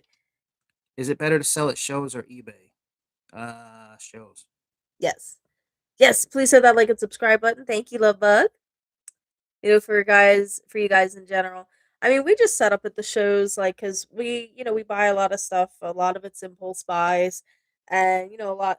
Then we come across stuff that we know that like friends of ours that come to the shows, like certain things that they have trouble finding. So we'll pick up stuff for them, and it's just shows are fun because you get to connect with people. You get to meet Yeah, people in the we're into the community. social aspect of Yeah. it. We like Plus, it's like, especially when you're a collector yourself and you're looking for certain things, meeting fellow collectors and networking like that is a lot of times what helps you find the cooler stuff. Because it's like other collectors are going to be more likely to sell stuff to another collector that they know rather than put it on eBay, or you know what I mean. So it's definitely recommend setting up at shows. People who say that they're Christian usually are hypocrite. Sadly, we do see that a one lot. might be. Underrated Kiss riffs on guitar. Got love for sale. Great riff. X-Ray Eyes. Another Mhm. great riff. Ricari is my sales spot, and at cons. Mr. Speed. Yeah. Well, you want to talk about Mr. underrated Speed. Kiss riff, right? Like Mr. Yes. Speed. God. Love 'em and leave 'em. Great riff. Tomorrow and Tonight. Tomorrow and Tonight's a great riff. That's too. one of my favorite Kiss songs. Yeah, it's a good Tomorrow and song. Tonight, Mr. Speed. There's a lot of them. You can't go wrong. If it's Ace Frehley, you can't go wrong. Macari is my sales spot, and it. Oh, you're good on Macari, huh? There's a lot of cool stuff on Mercari. I've never sold anything on Macari. I actually like anytime I go to sell like clothes or purses or stuff like that, I put them on Mercari because I'm like, I can't take that to a toy show. It's not gonna do anything. But I impulse buy purses. So you sell feet pics? Is Macari? You can sell feet pics on Mercari. Everybody knows that. I wasn't sure what you did there. That's the truth. Are the Marks Universal Monsters based off of the Aurora ones? That depends on who you ask. I mean, a lot of stuff was based off of the Aurora models. I mean, with some tweaking here and there. So, but you see the similarities. Mm-hmm. If you had a chance to see live Randy Rhoads or Bon Scott? Oh, Randy Rhoads. Bon Scott. I would like to have seen that era of AC/DC. Would be pretty. That would have been incredible too. There's no wrong answer. Toy YouTubers have ruined a lot of the pricing on some of that random shit we had as kids, like Mad Balls and Battle Beasts are insane these days. All of that stuff is. Yeah. It still blows me away that the stuff that nobody wanted. Like I can understand things like, Mad Balls because they were insanely popular back in the day. I get it on some stuff, but when I see things like the weirdo KB rack toys, the stuff that like just nobody wanted, like stuff you see clearanced out. Yeah, there's a million lines of toys that was in the KB discount bins, like 2 for $1 stuff, and like nobody really cared, like about this stuff, and now it sells for crazy money. It's like Silverhawks were not that popular back in the day, but it's like now Silverhawks are crazy money. It's wild to me to see stuff like that go through the roof, and I almost wonder why it is that people. I guess once you get all the Transformers and GI Joes and where do you go? He-Man stuff, where do you go from there? You go on to other lines. I kind of get that, but the prices people are paying for a lot of the stuff kind of surprises me. But because I mean, like it's an even just 10 years ago, it wasn't anything like this. No, it all comes and goes. I mean, I think most toy collecting stuff it comes in waves. Like if you take a look at stuff that people were paying crazy money for back in, back when I was a kid going to toy shows with my dad. People don't even care about that stuff that much anymore. Howdy Doody stuff, Zorro stuff, Lone Ranger stuff. It gets generationed out. It didn't transcend to the next generation, so therefore people aren't really collecting it as much. Yeah. And right now it's like, I think you're seeing prices at an all-time high. Is it going to stay that way? I don't think a lot of that stuff will. Eventually, it all breaks. I think the timeless stuff will. I think stuff like Star Wars will retain a lot of its value. Monsters. I think monsters will be anything that carries on to a new generation. Yeah. But the stuff that doesn't, I think is going to eventually drop off. And I think a lot of those lines will too. So you'll be able to get them for a much more reasonable and cheaper price. Hold it out long enough. We'll see. Or hit up yard sales, flea markets. No, those days are over. You got to fight. Yeah, because now they know. Everybody knows. Like, I looked this up on eBay and it goes for this, and you're like, why the hell did I get out of bed at 5 o'clock in the morning when you went eBay prices? Yard sale videos where people are finding boxes of Mad Balls, that shit is staged. I'm sorry. Those days are very, very rare. I'm not saying it's impossible, but it's very everybody's got a phone. Unlikely. Yeah. Because, I mean, all you got to do is pull out your phone. You have a world of information in your pocket now, whereas, like, 10 years ago, you couldn't just look the stuff up. 20 years ago, you couldn't look anything up. There's not a weekend that goes by that I don't hit, because I love yard sales. Not a weekend that goes by that I don't hit yard sales, that I see printouts from eBay. And you'll see, like, it sells for this. It sells for 100, so I'm asking 100. You saved. They'll tell you saved the shipping. It's like no. It's like no. But if you sold it to me for 80, you'd save the fees. But you're being ridiculous. But then it's the other thing too is that every single week I go to flea markets, and you hear it sells for this on eBay. That drives me nuts because it ruins. It's just one of those things where collecting. I don't think people think like, if I walk up to a table and I pick up this little alien off of the table, it's just the only thing he has handy. Okay? That's why he keeps using it. If I pick this up off of the table at a flea market, I should be able to just say, how much is this alien? And the seller goes, oh, I'm asking $10 for that alien, and call it a day. But that's not what happens when you go to the table. Look it up. When you go to the table and say, how much is this alien? The guy will say, oh, that I looked that up on eBay. That sells for $30. I'll give it to you for $25. Every single, like, 50%, 70% of the vendors at flea markets all say the same thing. That sells for this on eBay. Yeah. And it's like, don't get me wrong. We understand, like, it's like, who gives a shit what it sells for on eBay? Maybe I just like this alien. Maybe I just want to buy this alien and I don't care what it sells for on eBay. Maybe I just want it for myself. So let's have an interaction where you're selling it, I'm buying it. Forget eBay. Forget what it sells for. Forget what it's valued at. It's like people forgot that there's actual true collectors left in the world, and they go to flea markets and yard sales just to find stuff for their collections. That's what I do. That's why if you watch this channel, you don't see a million pop-ups saying, oh, this sells for this much on eBay. This sells for that on eBay. Who gives a shit what it sells for on eBay? Just buy it because you like it. Maybe I'm picking this up because I like it, and I just want to buy it from you for a normal price because I like the thing and want to take it home. Who cares about eBay? Not everything is about its resale value. It should be just because you love the stuff. It seems to be people care more about the value of things instead of the love of the thing. And that kind of drives me nuts because I love the love of the piece matters so much more to me than the value. I don't care if this alien is worth nothing. I think he's awesome. Yeah. So I want to have that kind of stuff. It's everything is just turned into value. It's like, oh, it's worth this, it's worth that. It's like, do you truly love Mad Balls? Do you truly love Battle Beasts? Or do you look at it like it's worth this, so I want it just because it's worth this amount of money? If you're collecting stuff just because of what it's worth, I think your money could be well spent in other areas. Yeah. Maybe stocks, maybe invest in real estate property. Not, you should collect because you love the stuff. You really should, like, in my opinion. Yeah. Everybody's got a different opinion, but for me, if you're going to buy something, invest your money in something, you should buy it because you're loving it, not because of its value. So that's it. I'm getting off my soapbox now. We got to get back to our comments, damn it. All right, back to the comments. Don't trigger them again. We'll get past 50 comments. Trent Lewis says, I enjoy your stuff and love your interest. Thank you so much, Trent. We really appreciate it.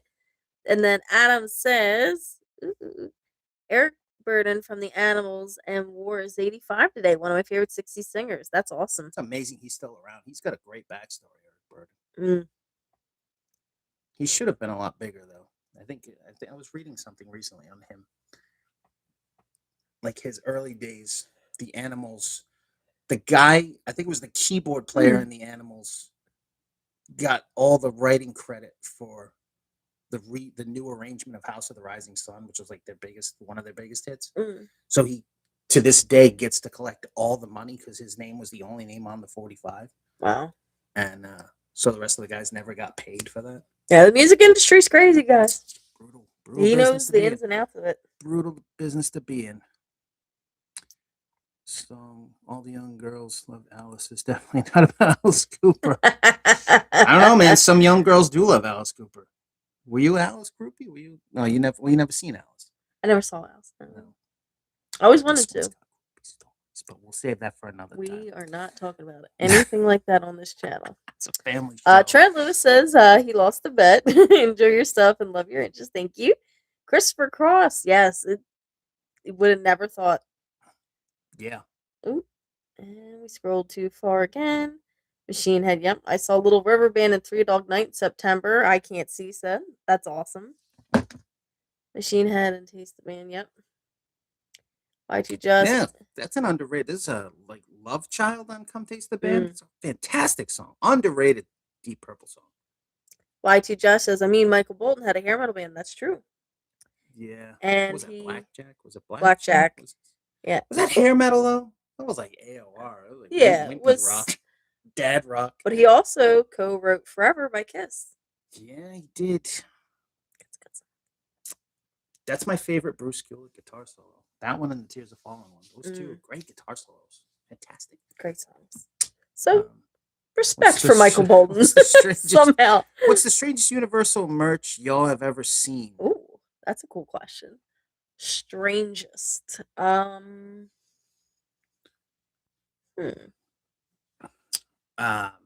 strangest thing that I mean, it's not licensed, but there's a Frankenstein. Where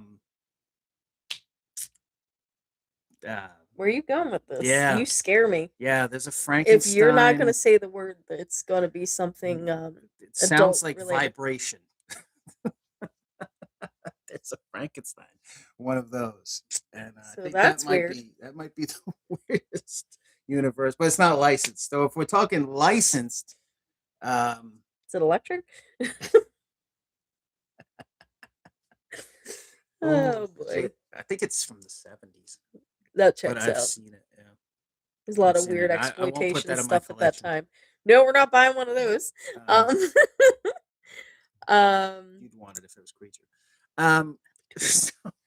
Trent but Lewis, like licensed, I don't know. Probably the party stuff.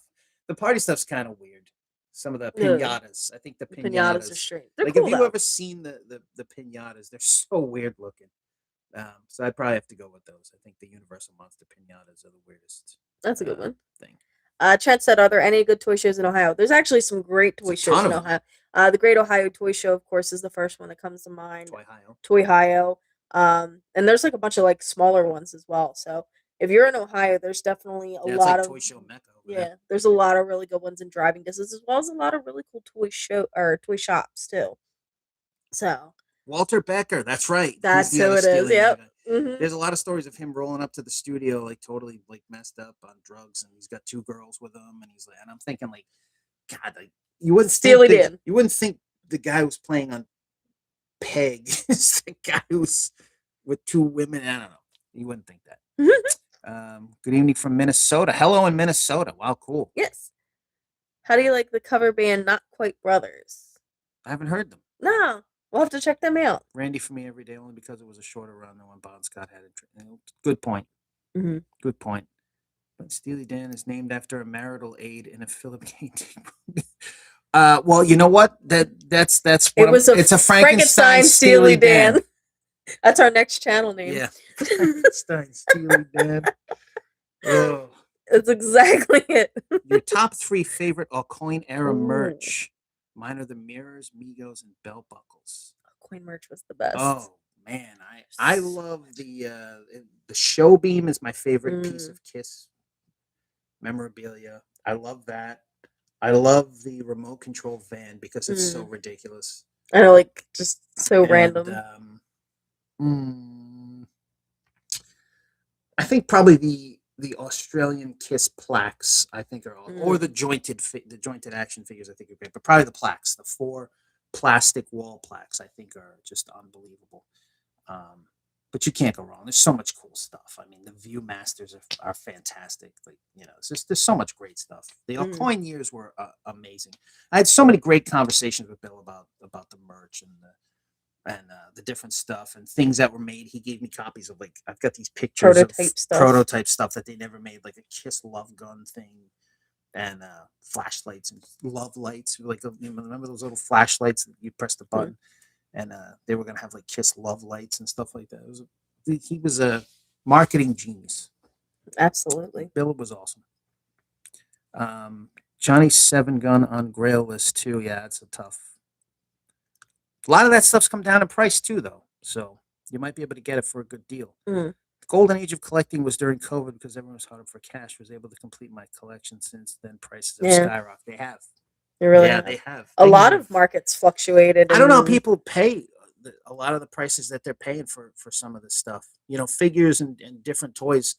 Toys that used to be $50 are now $550, and it's like I don't know. I mean, you got to wonder how far can that go? yeah, How long can those prices sustain? Like, I mean, I don't know how long people are going to be willing to pay hundreds or thousands of dollars for these things. I don't know. We'll see. yeah. Facebook Marketplace is the jam these days. I got that $250 Ronin Warriors a couple years ago, back A couple weeks ago for a 40 couple weeks. bucks. That's Wow. awesome. Yeah. Yeah, you can get lucky. I mean, it still happens. Yeah. I'm glad when it happens for other collectors. I Yeah. love the stories about when a collector goes, "Oh man, I really wanted this and I got it for a great price." I love that. That's how it should be. When I hear about like dealers getting these like crazy collections for pennies on the dollar, and it's like Grail stuff that people want. I don't really care for that. But Yeah. Oh, too far again. Um. Yeah, collecting, thinking you will have a windfall on eBay is a fool's paradise. Agreed. applies applause. So Mhm. should collect for the love of it. Yes, Exactly. it's all about the love of it. It The, should be. the art of the $1 action figure bins at flea markets is lost. I miss my WWF Hasbro's for a buck when I was 15. That's how it should be. That was the good old days when you could like reasonably collect for a normal price if you're willing to go out there and do the legwork. You know what I mean? I mean, rare toys are always going to be rare. There's always been rare toys. Even when I was a kid going to shows with my dad, there was always the stuff that truly was rare. But stuff that's really not, that they mass produced to infinity and made millions of, I don't really think that stuff's ever going to be truly rare. But everybody says everything is rare these days. Yeah. So And then also in El Paso, late 1979, concert with Molly Hatchet, followed by AC/DC with Bon Scott. The audience booed AC/DC and chanted Molly Hatchet loudly can you between imagine that? songs. Wow. That's crazy. How things changed shortly after. Coolest moment of my life was when I found out my British girlfriend could play House of the Rising Sun on guitar. That's a keeper. Yeah, that's a good one. Please hit that like and subscribe. Yes, please Yes, do. love bug. Mike G's, I'll see you guys at the Monster Bash. Can't wait for that show. Absolutely, Yes, this we is will going to see be you there. such a fun one. Yeah, we're really looking forward to it. We'll see you there. I want one of those for my shelf. I also need to get a hold of the WCW vibrating figures with the pinatas are hilarious. Flushy Man, I gotta go to bed. Great seeing you live again. Thank you so much for tuning in and chatting with us, and we'll see you soon. Meryl says King County. Yeah, that's a big King one. County's amazing. I'm gonna try to get back there this year to that too. I mean, we'll Yeah. see. It's tough because you got Xenia and that they're so close together. Yeah. But Good night, Drac family. Love y'all. We love you, Love Bug. Thank you so much for tuning in. Anchorhead, worst concert y'all have ever seen.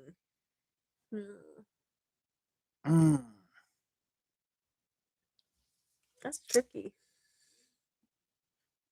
I know when I saw the Misfits, the show they did in Philly, it was a massive letdown. Yeah, it wasn't necessarily a bad show. No. It was just such The sound was terrible. Yeah, because we had And seen, you got to figure, we went out to their second reunion show in Chicago at Riot Fest in 2016, and then like a year or two later we saw them in Newark, New Jersey at the PNC Arena, I think, and then we saw them at Madison Square Garden in which was 2018 incredible. or 2019.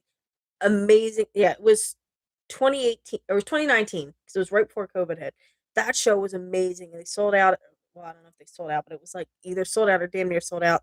MSG. It was an incredible show. But then, like 2 months later, I think it was in December, they played Philly, and it was just like, I don't know if it's just the Philly vibes ruining everything like it normally does. Yeah, just It it was, was everything was bad. The weather was crappy. The vibe was off. It was just, the last him show I saw was pretty that was depressing. bad. That wasn't a very good show. Yeah. There was another band that I'll leave nameless that we caught RSV at. Yeah, I don't want to put any We bad got juju on this sick as band. hell at that Yeah, show. but like it was a smaller band, so I don't want to incriminate them because that's not fair to them because it's not their fault we got RSV. But yeah, that was a terrible night because it was like the sound was bad, the band was off, So that was and we got really, really, really freaking sick from it. So, what are you doing? you've missed a bunch. I know. I'm trying to go back up. um, why don't you do a Mystery Science Theater that 3000 type of show? I mean, we kind of did like a lot of, we were experimenting with a lot of different formats when we kind of first, it was before this we had a music channel, and then we did this to do the dark rides, and the dark rides and monsters kind of format that we were doing was kind of morphing into some things. And then when, we started trying different things, and that's where we kind of incorporated like the flea markets and the toy shows and stuff like that because there's only so many dark rides. And we wanted to bring you guys classic monsters, like where to find classic monsters on, you know our journey to find classic monsters. But I think that's where we, are kind of, that's our wheelhouse now. And sadly, with YouTube, if you go to change your format in like kind of a drastic fashion like that, it will absolutely kill your entire reach, and they'll just stop showing your videos to people. So sadly, we wouldn't be able to kind of really, we wouldn't be able to turn this channel into anything like that. And sadly, starting up a new channel takes years and years to build, especially when it's kind of a niche project. But we definitely love that stuff, and there's a lot of great channels already doing it. So I think just because there's already a big representation for that on YouTube, that us kind of throwing our hats in the ring on that would just, we'd be going against the current. We don't have time. Yeah, we don't have time too. Like we work a lot, and life gets quite busy. I mean, if the channel takes off and we're able to like not work, then that's a whole different story, and we can kind of experiment with some more things and open up a second channel. But as things stand right now, sadly, we can't mess with the format. But there's a lot of great channels out there doing that right now. I Can't See says, I recommend a great 80s tribute band called the Molly Ringwalds. That's cool. That's gotta be fun. I wonder, we'll have to look them up and see if they come around this way. Meryl said the ATM model kit of the Kiss fan was my favorite. I wish they'd reissue it. That was awesome. Excuse me. Anchorhead says the toy prices are getting crazy. I have a body that buddy a buddy that owns a toy store, and the prices of the Star Wars POTF. Oh my god, sorry guys, I've been awake for like almost, I don't even know how many hours now.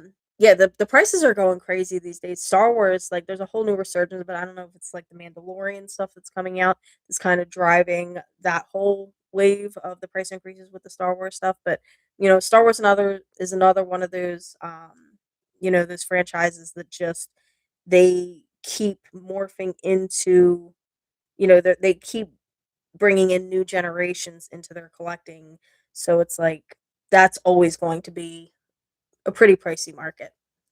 Well, my jam is the NECA alien stuff because I never remember seeing it when it first came out. The the alien stuff is crazy. They do a great job with that. Love to see. Have you guys ever watched the Kiss Meets a Phantom of the Park? What did you think about it? We love Kiss Meets a Phantom of the Park.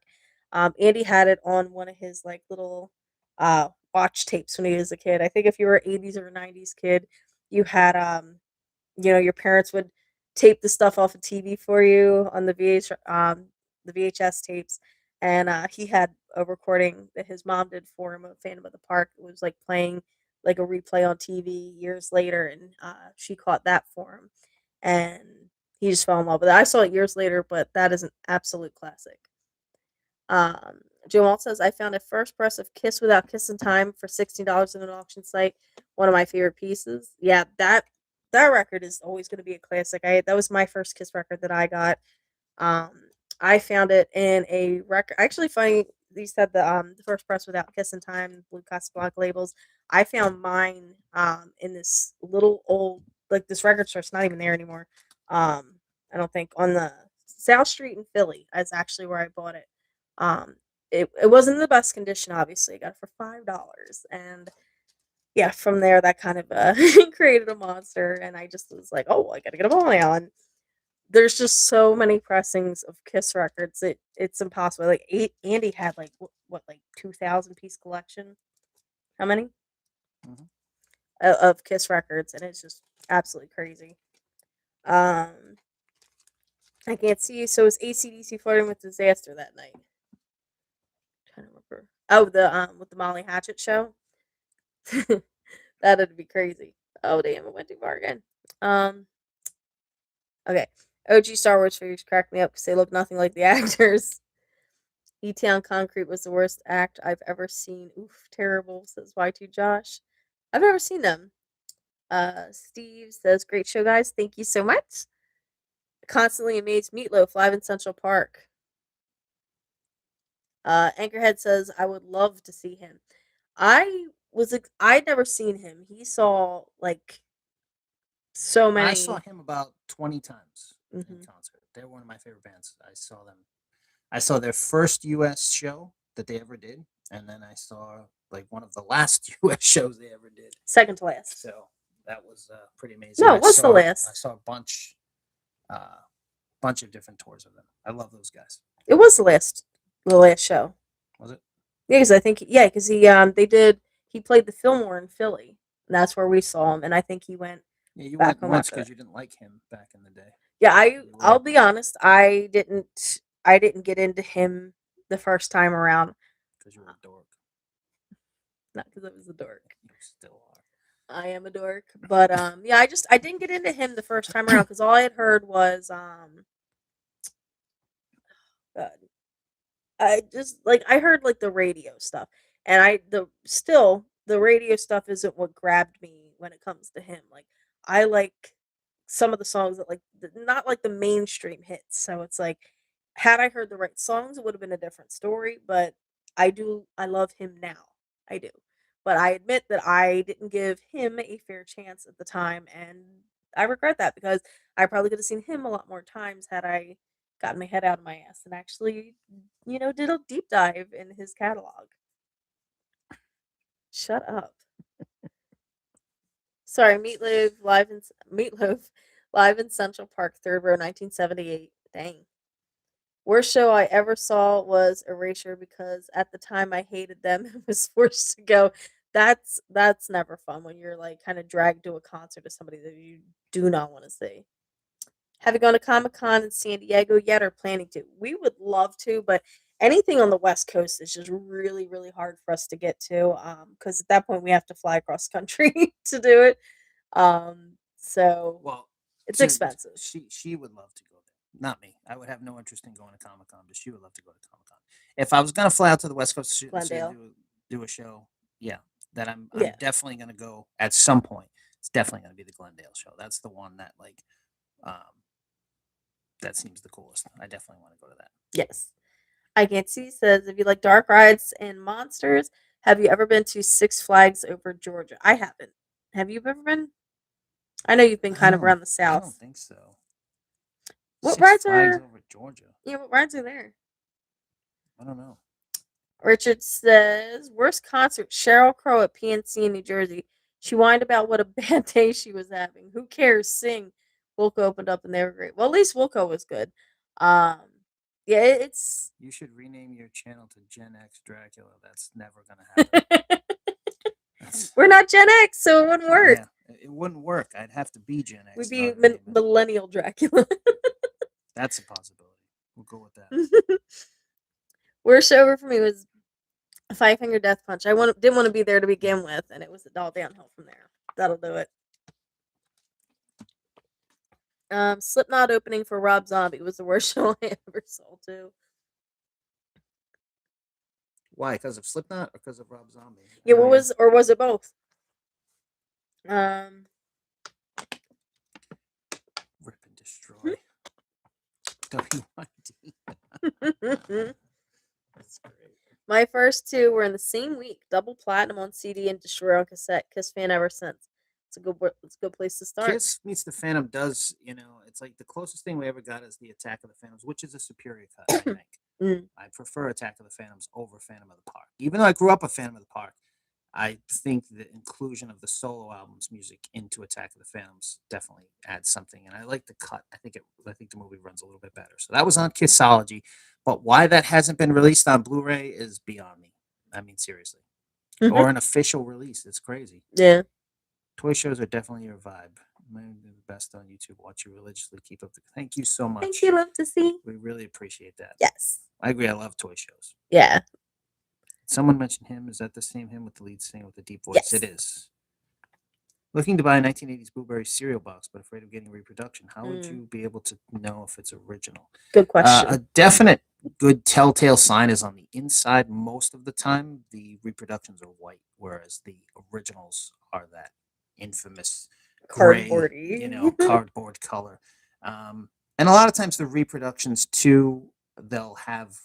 A lot of times it's a guy who prints out the paper and then glues it onto cardboard as opposed to being actually printed on the cardboard. I know some people are doing it now, but you can usually tell like the quality of the print. Maybe like pixely. But if you're not 100% sure, I can help you with that because I do collect monster cereal boxes. I have a pretty big. You are somewhat of an expert, so I could, if you want to send me an email, you can email me at darkartdracula@gmail.com, or if you're on Instagram, darkartdracula, and I'll try to help as best as I can. He's here to help and to help you guys not buying reapers.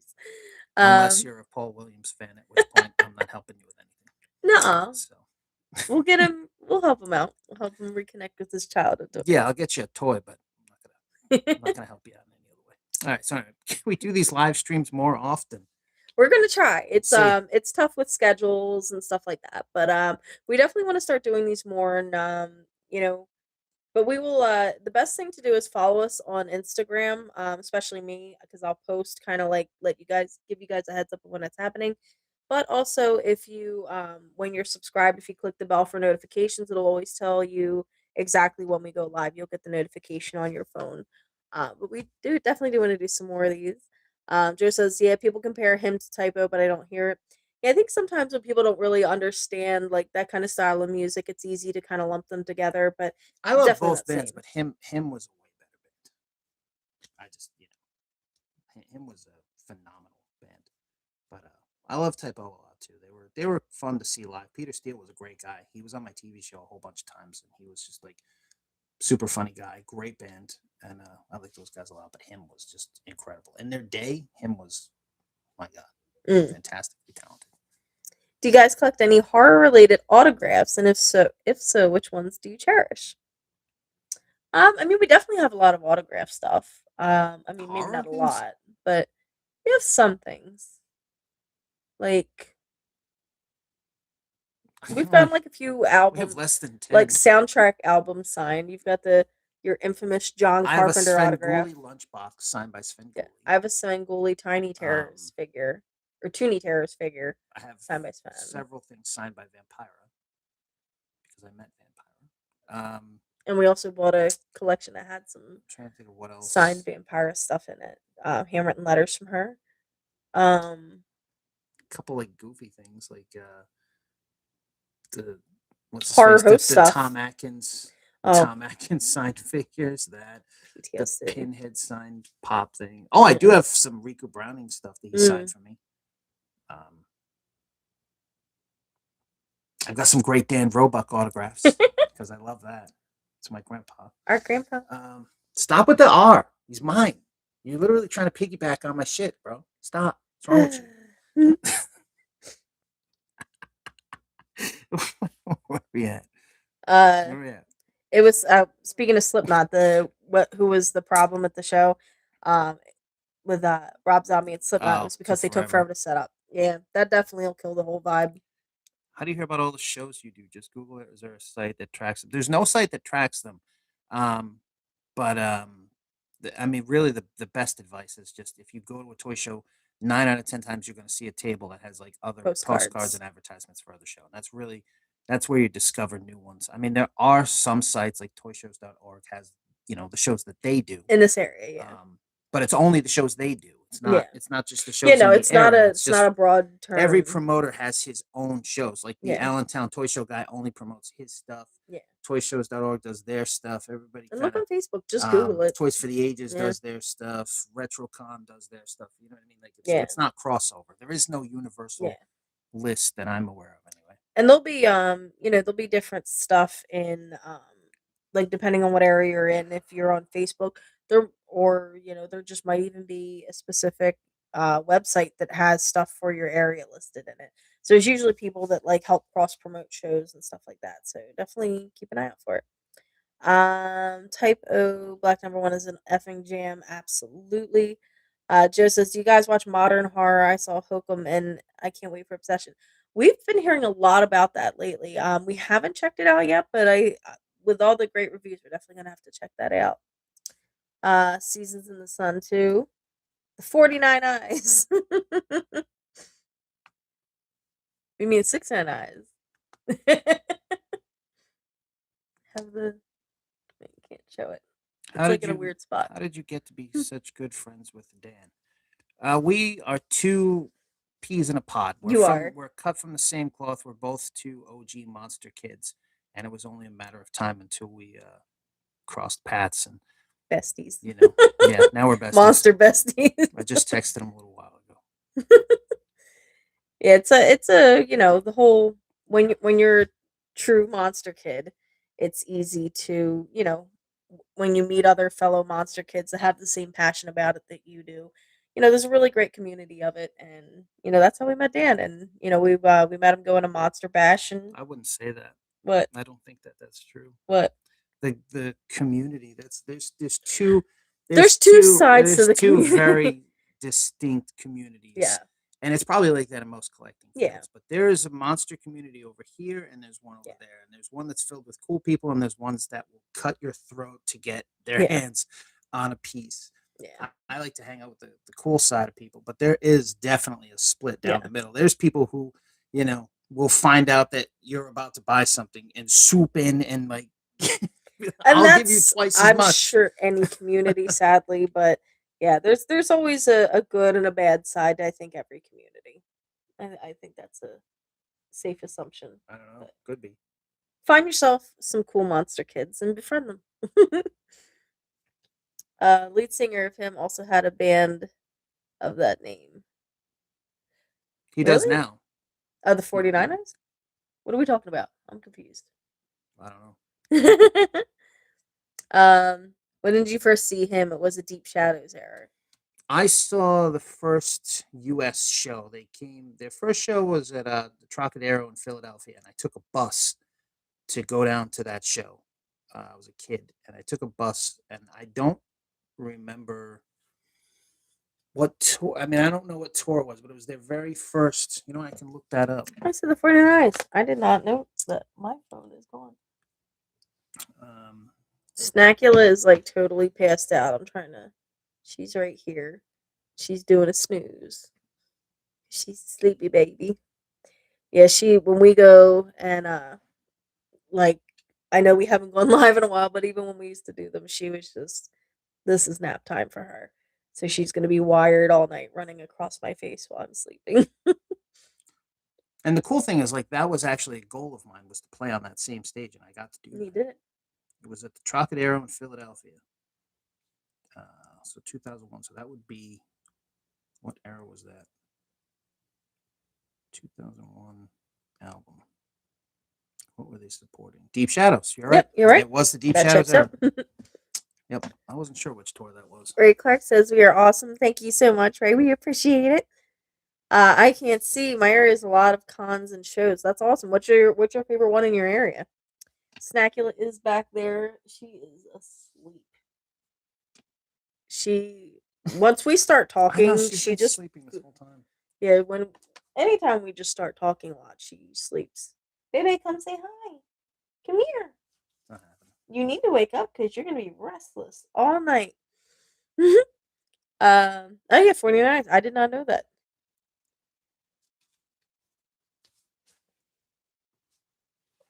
Snacky poo.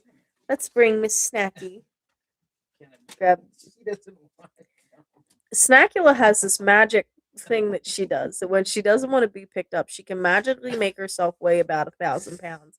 I don't know how she does it, but She's zonked out. she's like on another planet right now. She's a sleepy baby. Hey hi. Hey hi, John. Hello world. A snacky baby. Little sleepy monkey. The little noises, little grunts of disapproval. Where are we? Oh. Why do you hate on Paul Williams? I don't hate on Paul Williams as a person. I mean, I don't know the guy personally. He could be a fantastic human being. I have no idea.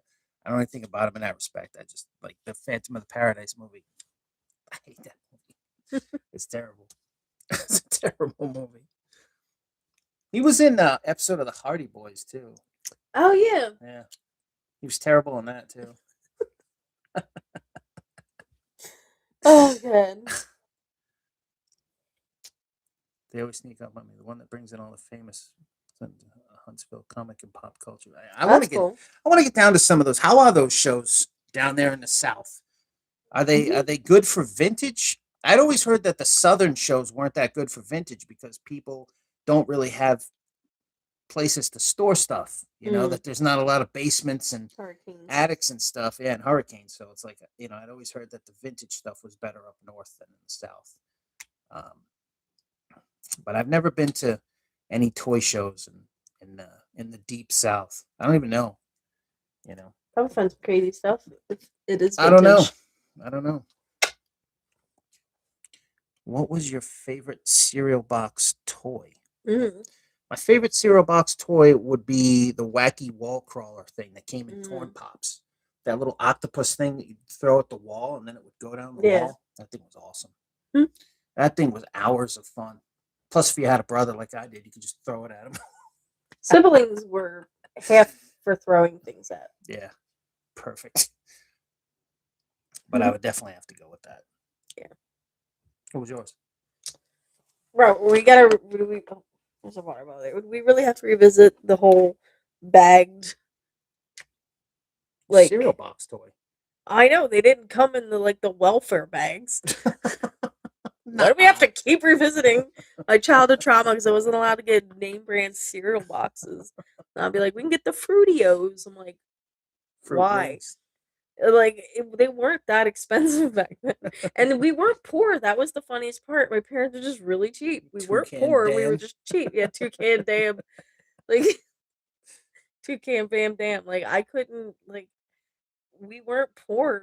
We just didn't go anywhere, and we were very minimal with food stuff. It sucked. Too has the entire run of the Monsters. Monsters are the best. Not proud of it, but for some reason we nicknamed Paul Williams the humanoid hemorrhoid. I have to agree with this. Freakies was mine. Freakies. I wish that I could try Freakies. I've always even earlier in the chat, everybody was saying Freakies was good, so that would have been a cool. Yeah, I never had Freakies. I know they brought it back at one point, but I never had. Freakies. That'd be a cool cereal. I did get to eat Quisp though. I did get to try Quisp. They continued to make Quisp. Used to be able to get it at that one. There's one supermarket used to be able to get it at. Yeah. And it was regional. They were still making Quisp. Yeah, Quisp. And Quisp was good. That same store had King Vitamin too, which is crazy. That was a big time 60s, 70s cereal.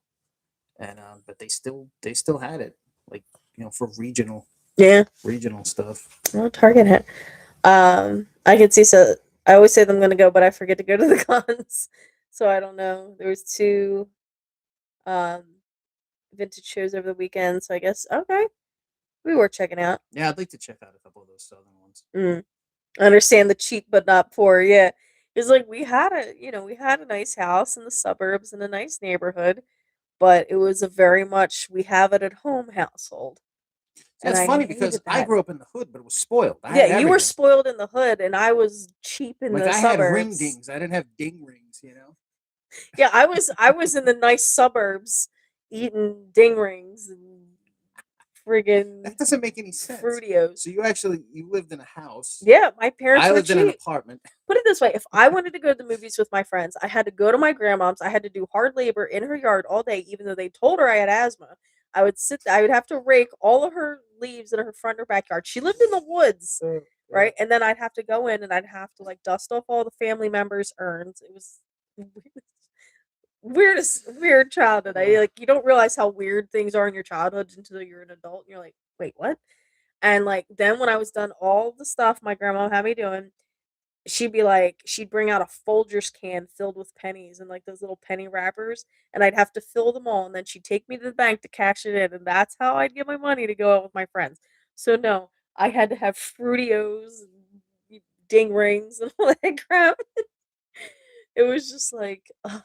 But you know, I lived in a nice neighborhood where like crazy stuff didn't happen, and it was safe to walk around as a kid. But The glow in the dark monster busts were great, and the sugar mm, crisps and the Adams Family cereal flashlight. Oh yeah, yeah, I've got those. Those are great. mm, The little glow in the dark monster busts are fantastic. mm. What a cool cereal premium. I'm poor but not cheap. I get that too. That's what I turned Yeah, into, and yeah. it's my parents' fault because now I live like a bum, but I have nice. Did I you had to ever make up for purchase it. any masks or toys from Creepy, Eerie, or Famous Monsters magazine? No, I wish I wish that was before my time. I would have Captain loved to Company. have been around for that stuff, but Mm, I'm a '80s baby, so I don't I didn't get to experience any of those cool eras of stuff. And by that point, by the time I was even knew what that stuff was, it was already collectible, and I would see it at toy shows with my dad. So mm, but I was fortunate that my dad was into the stuff because then I got to go to cool conventions. I mean, I met the whole cast of Lost in Space when I was a little kid, including Dr. Smith, mm. and was able to get a picture with them as a little kid. I met the whole cast of, Land of the Giants and all kinds of just great, cool. I met Adam West and Burt Ward and Julie Newmar, Lee Merriweather, Mm. Frank Gorshin. You know, it sucks that I met Frank Gorshin, you know, knowing him as the Riddler. It hadn't clicked with the Invasion of the Saucer Men yet, so I would have loved to have, had the Yeah, that connection with him. but what are you gonna do? Alphabets had those dumb Do you cardboard have records. a favorite Dracula or vampire film? Mine is The Mm, Hunger. Hunger is a great it's a great movie. movie. My favorite vampire movie's gotta be it's gotta it's gotta be Fright Night. Man, I Mm, love Fright Night a lot. Friday Night is great. There's so many great ones. I know it's like I should say Dracula or The Lost something. Boys, I love the Lost Boys too. another good one. That's top five for me too is Lost Boys. But if I had to go pick one, yeah, Fright Night. I love that movie. That's a great That's one. another one. I can watch that, turn it off, watch it again. I love that We ate malto meal because you got a lot. I know you get these big ass bags of cereal and malto meal. That's what we did. movie. My best and worst concerts by the same band. Worst Aerosmith, Rock in a Hard Oh, Place. Best Permanent Vacation. My mom loved Aerosmith. She saw mine all of too. those. In fact, if you want to see my parents, they're in the Oh, Dream On video, the live Dream On video. It was on MTV, the live one. My parents are in that. There's a shot where it shows the whole crowd. You will pick my dad out. You look for can, Fred Flintstone. yeah, you can't miss him, man. He's like front and center right there. Like You'll you have to can't like miss do like a screenshot where you zoom in on it and put it on Instagram. it. Yeah, Just to show they were everybody. also there for the filming of Let the Music Do the Oh Talking, yeah, but they're in the Dream On video, which is that's nuts. pretty awesome. Yeah, I feel like Mm. rolling coins is a lost art. My grandma would have agreed with you. She's like, this builds character. I'm like, no, this builds calluses. Okay, it's not fair. Dust off family urn. She must be a Lily Monster. I would like to think so. She was when I was little. The first like character, the first like character that I really saw that I'm like, that's the blueprint. Like Spice Girls, I wanted to be Ginger Spice, but then when I saw Lily Munster on Munster Mondays on Nick at Night, I was like, no, no, no, that. But I'm like, wait a minute, I can be both. So here's my in between. I'm thinking about getting a glass case for my Kiss stuff because I'm tired of dusting everything. Will the glass case prevent dust? No. No, it No. will. I used It to have can them cut back, IKEA but the Detolf shelves that I had stuff in there. well, the Dust would Detolfs always weren't make its way in. airtight. There's like the little slits in the Detolfs that allow the dust in. Two pieces of wall start too. What's your guy's favorite vintage soda pop? Oh, that's a fun one. I would definitely have to say brownie root beer. Um, we go to Grandpa Joe's whenever possible. They have a lot of cool vintage sodas there, and I like to try them. But I'm like definitely much a root beer girl. So like, um, Dog and Suds is really good. Brownie root beer is really good. Those two, if you want to make a root beer float, doesn't get better than those two for a root beer float. So if you ever get the chance to pick them, if you like root beer floats or you just like root beer, definitely try those two. I think Andy is mostly in agreement. Do you have any to add to it? You like Frosty. Frosty root beer. Plus, they have a lot of flavored sodas that are really good too. Dracula AD 1972 classic. Caroline Monroe, we love her. Who should have been Vampirella, by the way. Yeah, She should have gotten that. she would have been a perfect I can't Vampirella. believe she turned that down. The funny thing is, we were talking to her about it when we went to Monster Bash. I'm going to scooch in. Andy's going to take Princess Snackula here out. This is normally when she goes out to the party. But yeah, we were talking to her about the whole Vampirella thing, and she was like, um, she was kind of worried about kind of how scantily clad she would be in the costume. At which point we're like, but well, look at your other costumes, and she's like, you have a point. But I think it was just, a little bit more than, she was comfortable with at that particular place in time. Let's see. Christopher Lee Dracula, yes. Michael says Fright Night Dracula AD 1972, probably my favorite of all time, though. Absolutely. Christopher Lee is such a badass Dracula. I mean, he was just a badass person in general. And he was just, I mean, just think of all the stuff that he accomplished in his lifetime. He was an absolute badass. So any Christopher Lee Dracula movies are definitely correct answers as well. If you have Disney Plus, there's a great show called Light and Magic about the crew that made Star Wars. A lot of them grew up making their own home movies. I love stuff like that, so definitely gonna check that out. Uh, Snacky likes to do this thing right before she goes out for her nighttime um, potty trip that she always saves like half of her dinner to eat right before she goes to the bathroom. So she's in that phase. So Andy is about to take her out. So you guys got me for a couple more minutes, and then we'll probably wrap up here around like 12:30. So that we're covering as many of our time zones as we can. Let's see. But yeah, that's cool. I'm definitely gonna jot that down to check that out. Earl said it had Johnny Alucard.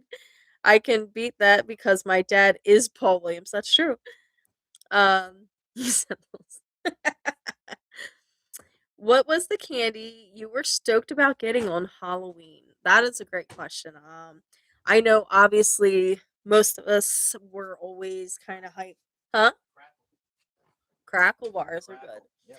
I mean, it was easy to get like I mean, obviously you always wanted to hit up the houses that would have the full size candy bars, or like you'd go into like the wealthier neighborhoods to trick or treat because you're like, no, I'll probably get better candy out here. I personally was always mostly concentrated on the Reese's cups. That was always my favorite thing to get. Um, yeah, Reese's cups for sure. Let's see. Zennial here. I also remember the clash of old and new shows. Yes. Barks is a jam. Yes. I love root beer, so you can't go wrong. But definitely try like all those other bands. Like the old school ones like Brownie, Frosty. Dog and Suds. Those are amazing. Oh, you good now? Okay. Oh, Snacky is ready to do well. Yeah, Um, finished my dinner. We can go now. but yeah, I remember like a lot of I think how I got into a lot of older stuff. I mean, obviously, I grew up with monster imagery around me. My parents were into horror and sci-fi and metal, and so I was exposed to a lot of that stuff pretty early on. But yes, wow, we're still alive. I know. We've just been kind of, we've had a good audience hanging out here, and we want to try to make sure we're covering as many time zones as we can, because we know we have viewers from all over. So we wanted to, try to give everybody a chance to pop on for a little bit, because we don't get to do this too often.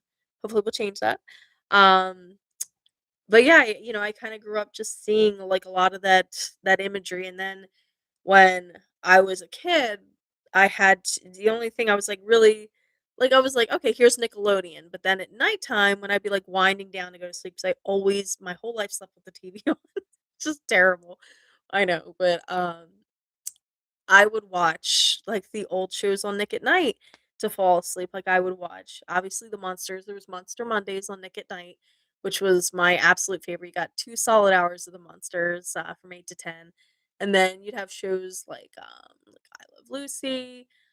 Um, what other one? I mean, I would also watch The Addams Family, uh, Andy Griffith, Dick Van Dyke, like, and I still love all of those, but favorite obviously would have been the monsters. Was there a movie you bought or thought was really scary as a kid, but you were embarrassed at how low quality it was seeing as an adult? I mean, the funniest thing, like probably the best example of that would be, and not that it's necessarily like low quality or cheesy because it's an absolute classic, but when I was like 5 or 6, my dad and my stepmom took me to see Night of the Living Dead. I think it was one of those we don't have a sitter type situations. And they wanted to go see, they were screening Night of the Living Dead at one of those classic old theaters that I love so much. And this is probably why, like, I have such a love for those old theaters. But they were playing Night of the Living Dead, and obviously, upon arrival, we're waiting outside, and it's nighttime. There's this creepy old theater, and of course, I had some questions because I'm like, "What is this? This theater looks different. This is the AMC." And I asked, what's different about the theater? Why are we at this theater? Because I didn't grasp the concept of it being like an older film, so it's not going to be shown at AMC. And they're like, well, the difference with between the AMC and this theater is that the scary things can come out of the screen and into the audience. Which had it been like a spook show kind of night, I probably would have fainted. But, you know, I was very anxious, and obviously you start seeing zombies pretty early on, so I found out pretty quickly that that isn't the fact that, the zombies aren't coming out of the screen to get me, but, I just love the thrill of it and the excitement and that rush, that natural fear, the rush of it, and I just loved it, and, that had a big part of it, so, for sure, I think, um, knowing how scared I was at the time that I saw that, that would probably be it. But it's an absolute classic. Absolutely. Um, let's see. IBC root beer, that's a classic too. Remember Ramblin' root beer? I've actually never had Ramblin' root beer. Choose one. If it's for like old movies and shows, it would definitely be Monsters. If it's root beer, I'm going brownie. But I also love Dog and Suds. Every time I see bottles with heads and faces, I think of you. I love it. Mitchell says, "I'm old enough to have watched the Monsters first run. That is awesome. I wish I would have gotten to see it, during that time. I mean, obviously seeing it on, years and years and years later on Nick at Night was cool, but just to like wait each week for that new episode to come out had to have been magical." Let's see. The first Evil Dead movie, that's a really, really, really good example, actually. Um, I remember when I was a kid, I had gotten a gift certificate to Suncoast, and I was definitely too young to be in there being like, "Hey, what horror movies should I get?" And of course, my dad's like, You should get Evil Dead 1 and 2. I don't like 10, 11. And he's like, and I'm like, okay, let's get it. And I got those two and got home and watched them, and I was like, I mean, obviously, Evil Dead 2 with the hand is, it's not as scary, but Evil Dead 1 was a terrifying movie the first time I saw it. Like, it's still pretty freaky, but, obviously, you get to realize that, you can kind of see the effects for what they were, but still a classic movie. Mm, sorry, when I get talking a lot, I get parched. Um, Killer Clowns from Outer Space freaked me out, but now as an adult, it's so campy and fun. Definitely agree there. The Tingler is another, yes. That would have been I love that Dan has figured out how to use emojis. Dan Roebuck is sending Andy emojis. Is he tuning in? No, he just got himself an amazing Boris Karloff piece. Oh. We're admiring it. I love that you two text each other when you find monsters. His latest thought that would be a haunted attraction movie theater. Right? Wouldn't that be cool? Like, I mean, obviously spook shows were, such a classic thing that it's really kind of a lost art. Like once in a while, like a theater will do something like that. They used to do something like that at Blobfest, where they would have the spook show downstairs. I forget what movie they used to show. But pre-pandemic, I'm gonna need you to plug this in. Do you still have the charger? Pre-pandemic, Blobfest did a spook show in the I won't say basement. It's not a basement. There's like a theater downstairs that they would do a spook show in that was really cool. I do miss that. I know Mr. Lobo was doing a lot of spook shows for a while, and he, still does stuff like that sometimes. But it's definitely a lost art. Hot Rod Herman is the best episode ever. That is an absolute classic. I love obviously being a monster toy collector. Um One of my favorite episodes is the one where Lily is planning obviously the surprise, that is probably the biggest surprise in the show where he of course is getting the monster coach and, Dracula where Lily's purchasing this gift for Herman, but she's trying to hide it. But they're also about to be babysitting one of Eddie's friends, and Herman thinks that Lily is hiding a pregnancy from him. So of course Herman's like a bundle of nerves as he normally is, and Eddie's friend that is coming over to be babysat, of course, brings the Marks Frankenstein, the remote control Frankenstein, and Herman sees the Marks Frankenstein come out from around the corner of the couch, and he thinks this is his son. Before you go too far with this away from the spook show thing, I just want to give a shout out. If you happen to be in the Georgia area, check out the Silver Scream spook show. Absolutely. That is a classic, old school style spook show and incredible. And definitely go check that out. It's in the Atlanta area in Georgia. We're going to be trying to work our way down there to check that out ourselves, in fact. A lot of talent and, and heart and spirit goes into that show. And it's definitely a thing that we're going to be working on doing in the near future. And if you're in the area, you should be going to check them out. They do it all throughout the year.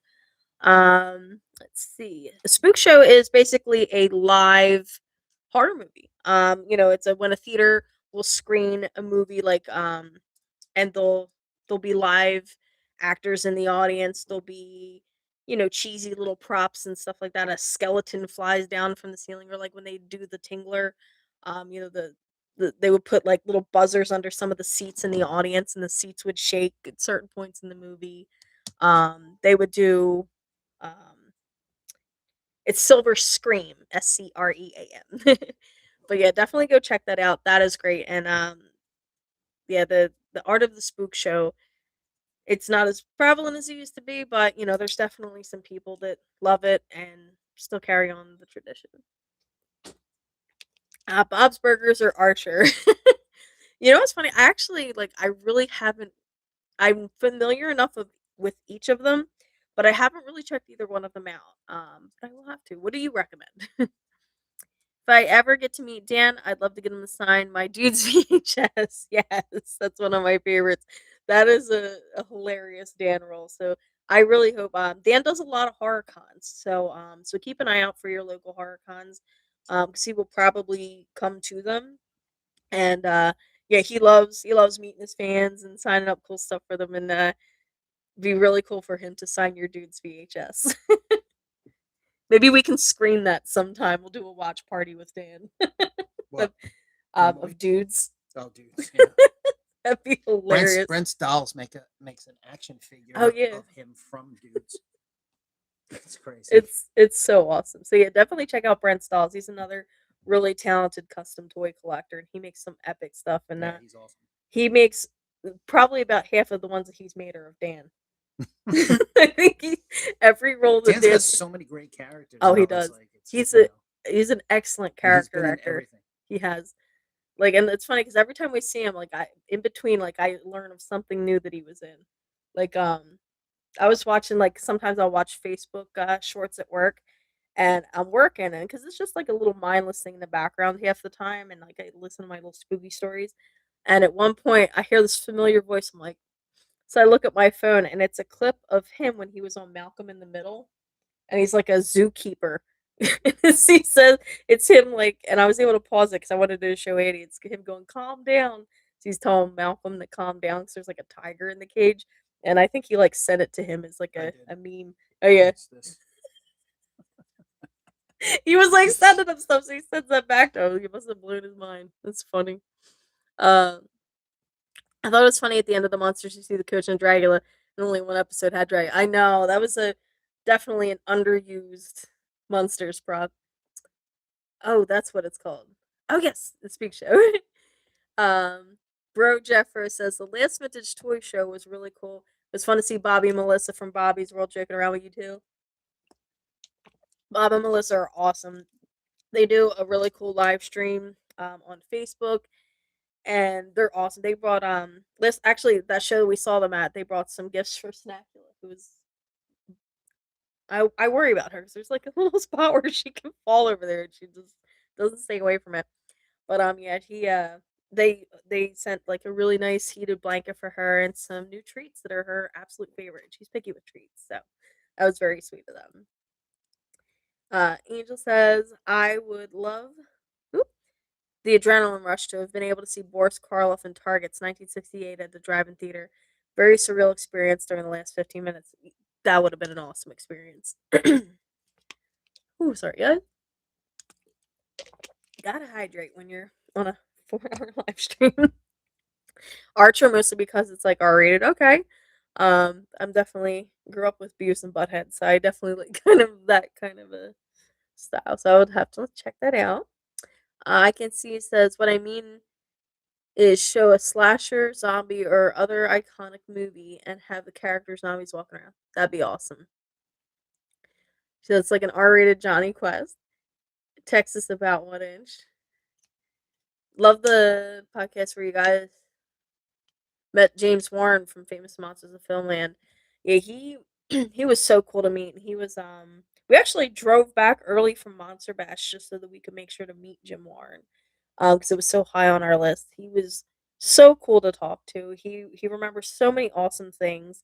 And he would just sit there for an hour answering all your questions. Like he just really enjoyed talking about his life, the magazine, all the cool stuff, and his love of monsters and Betty Page.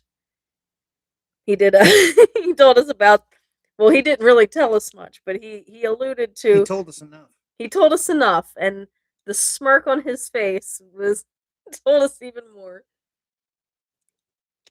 that he had a nice time with Betty Page back when she was very much Betty Page.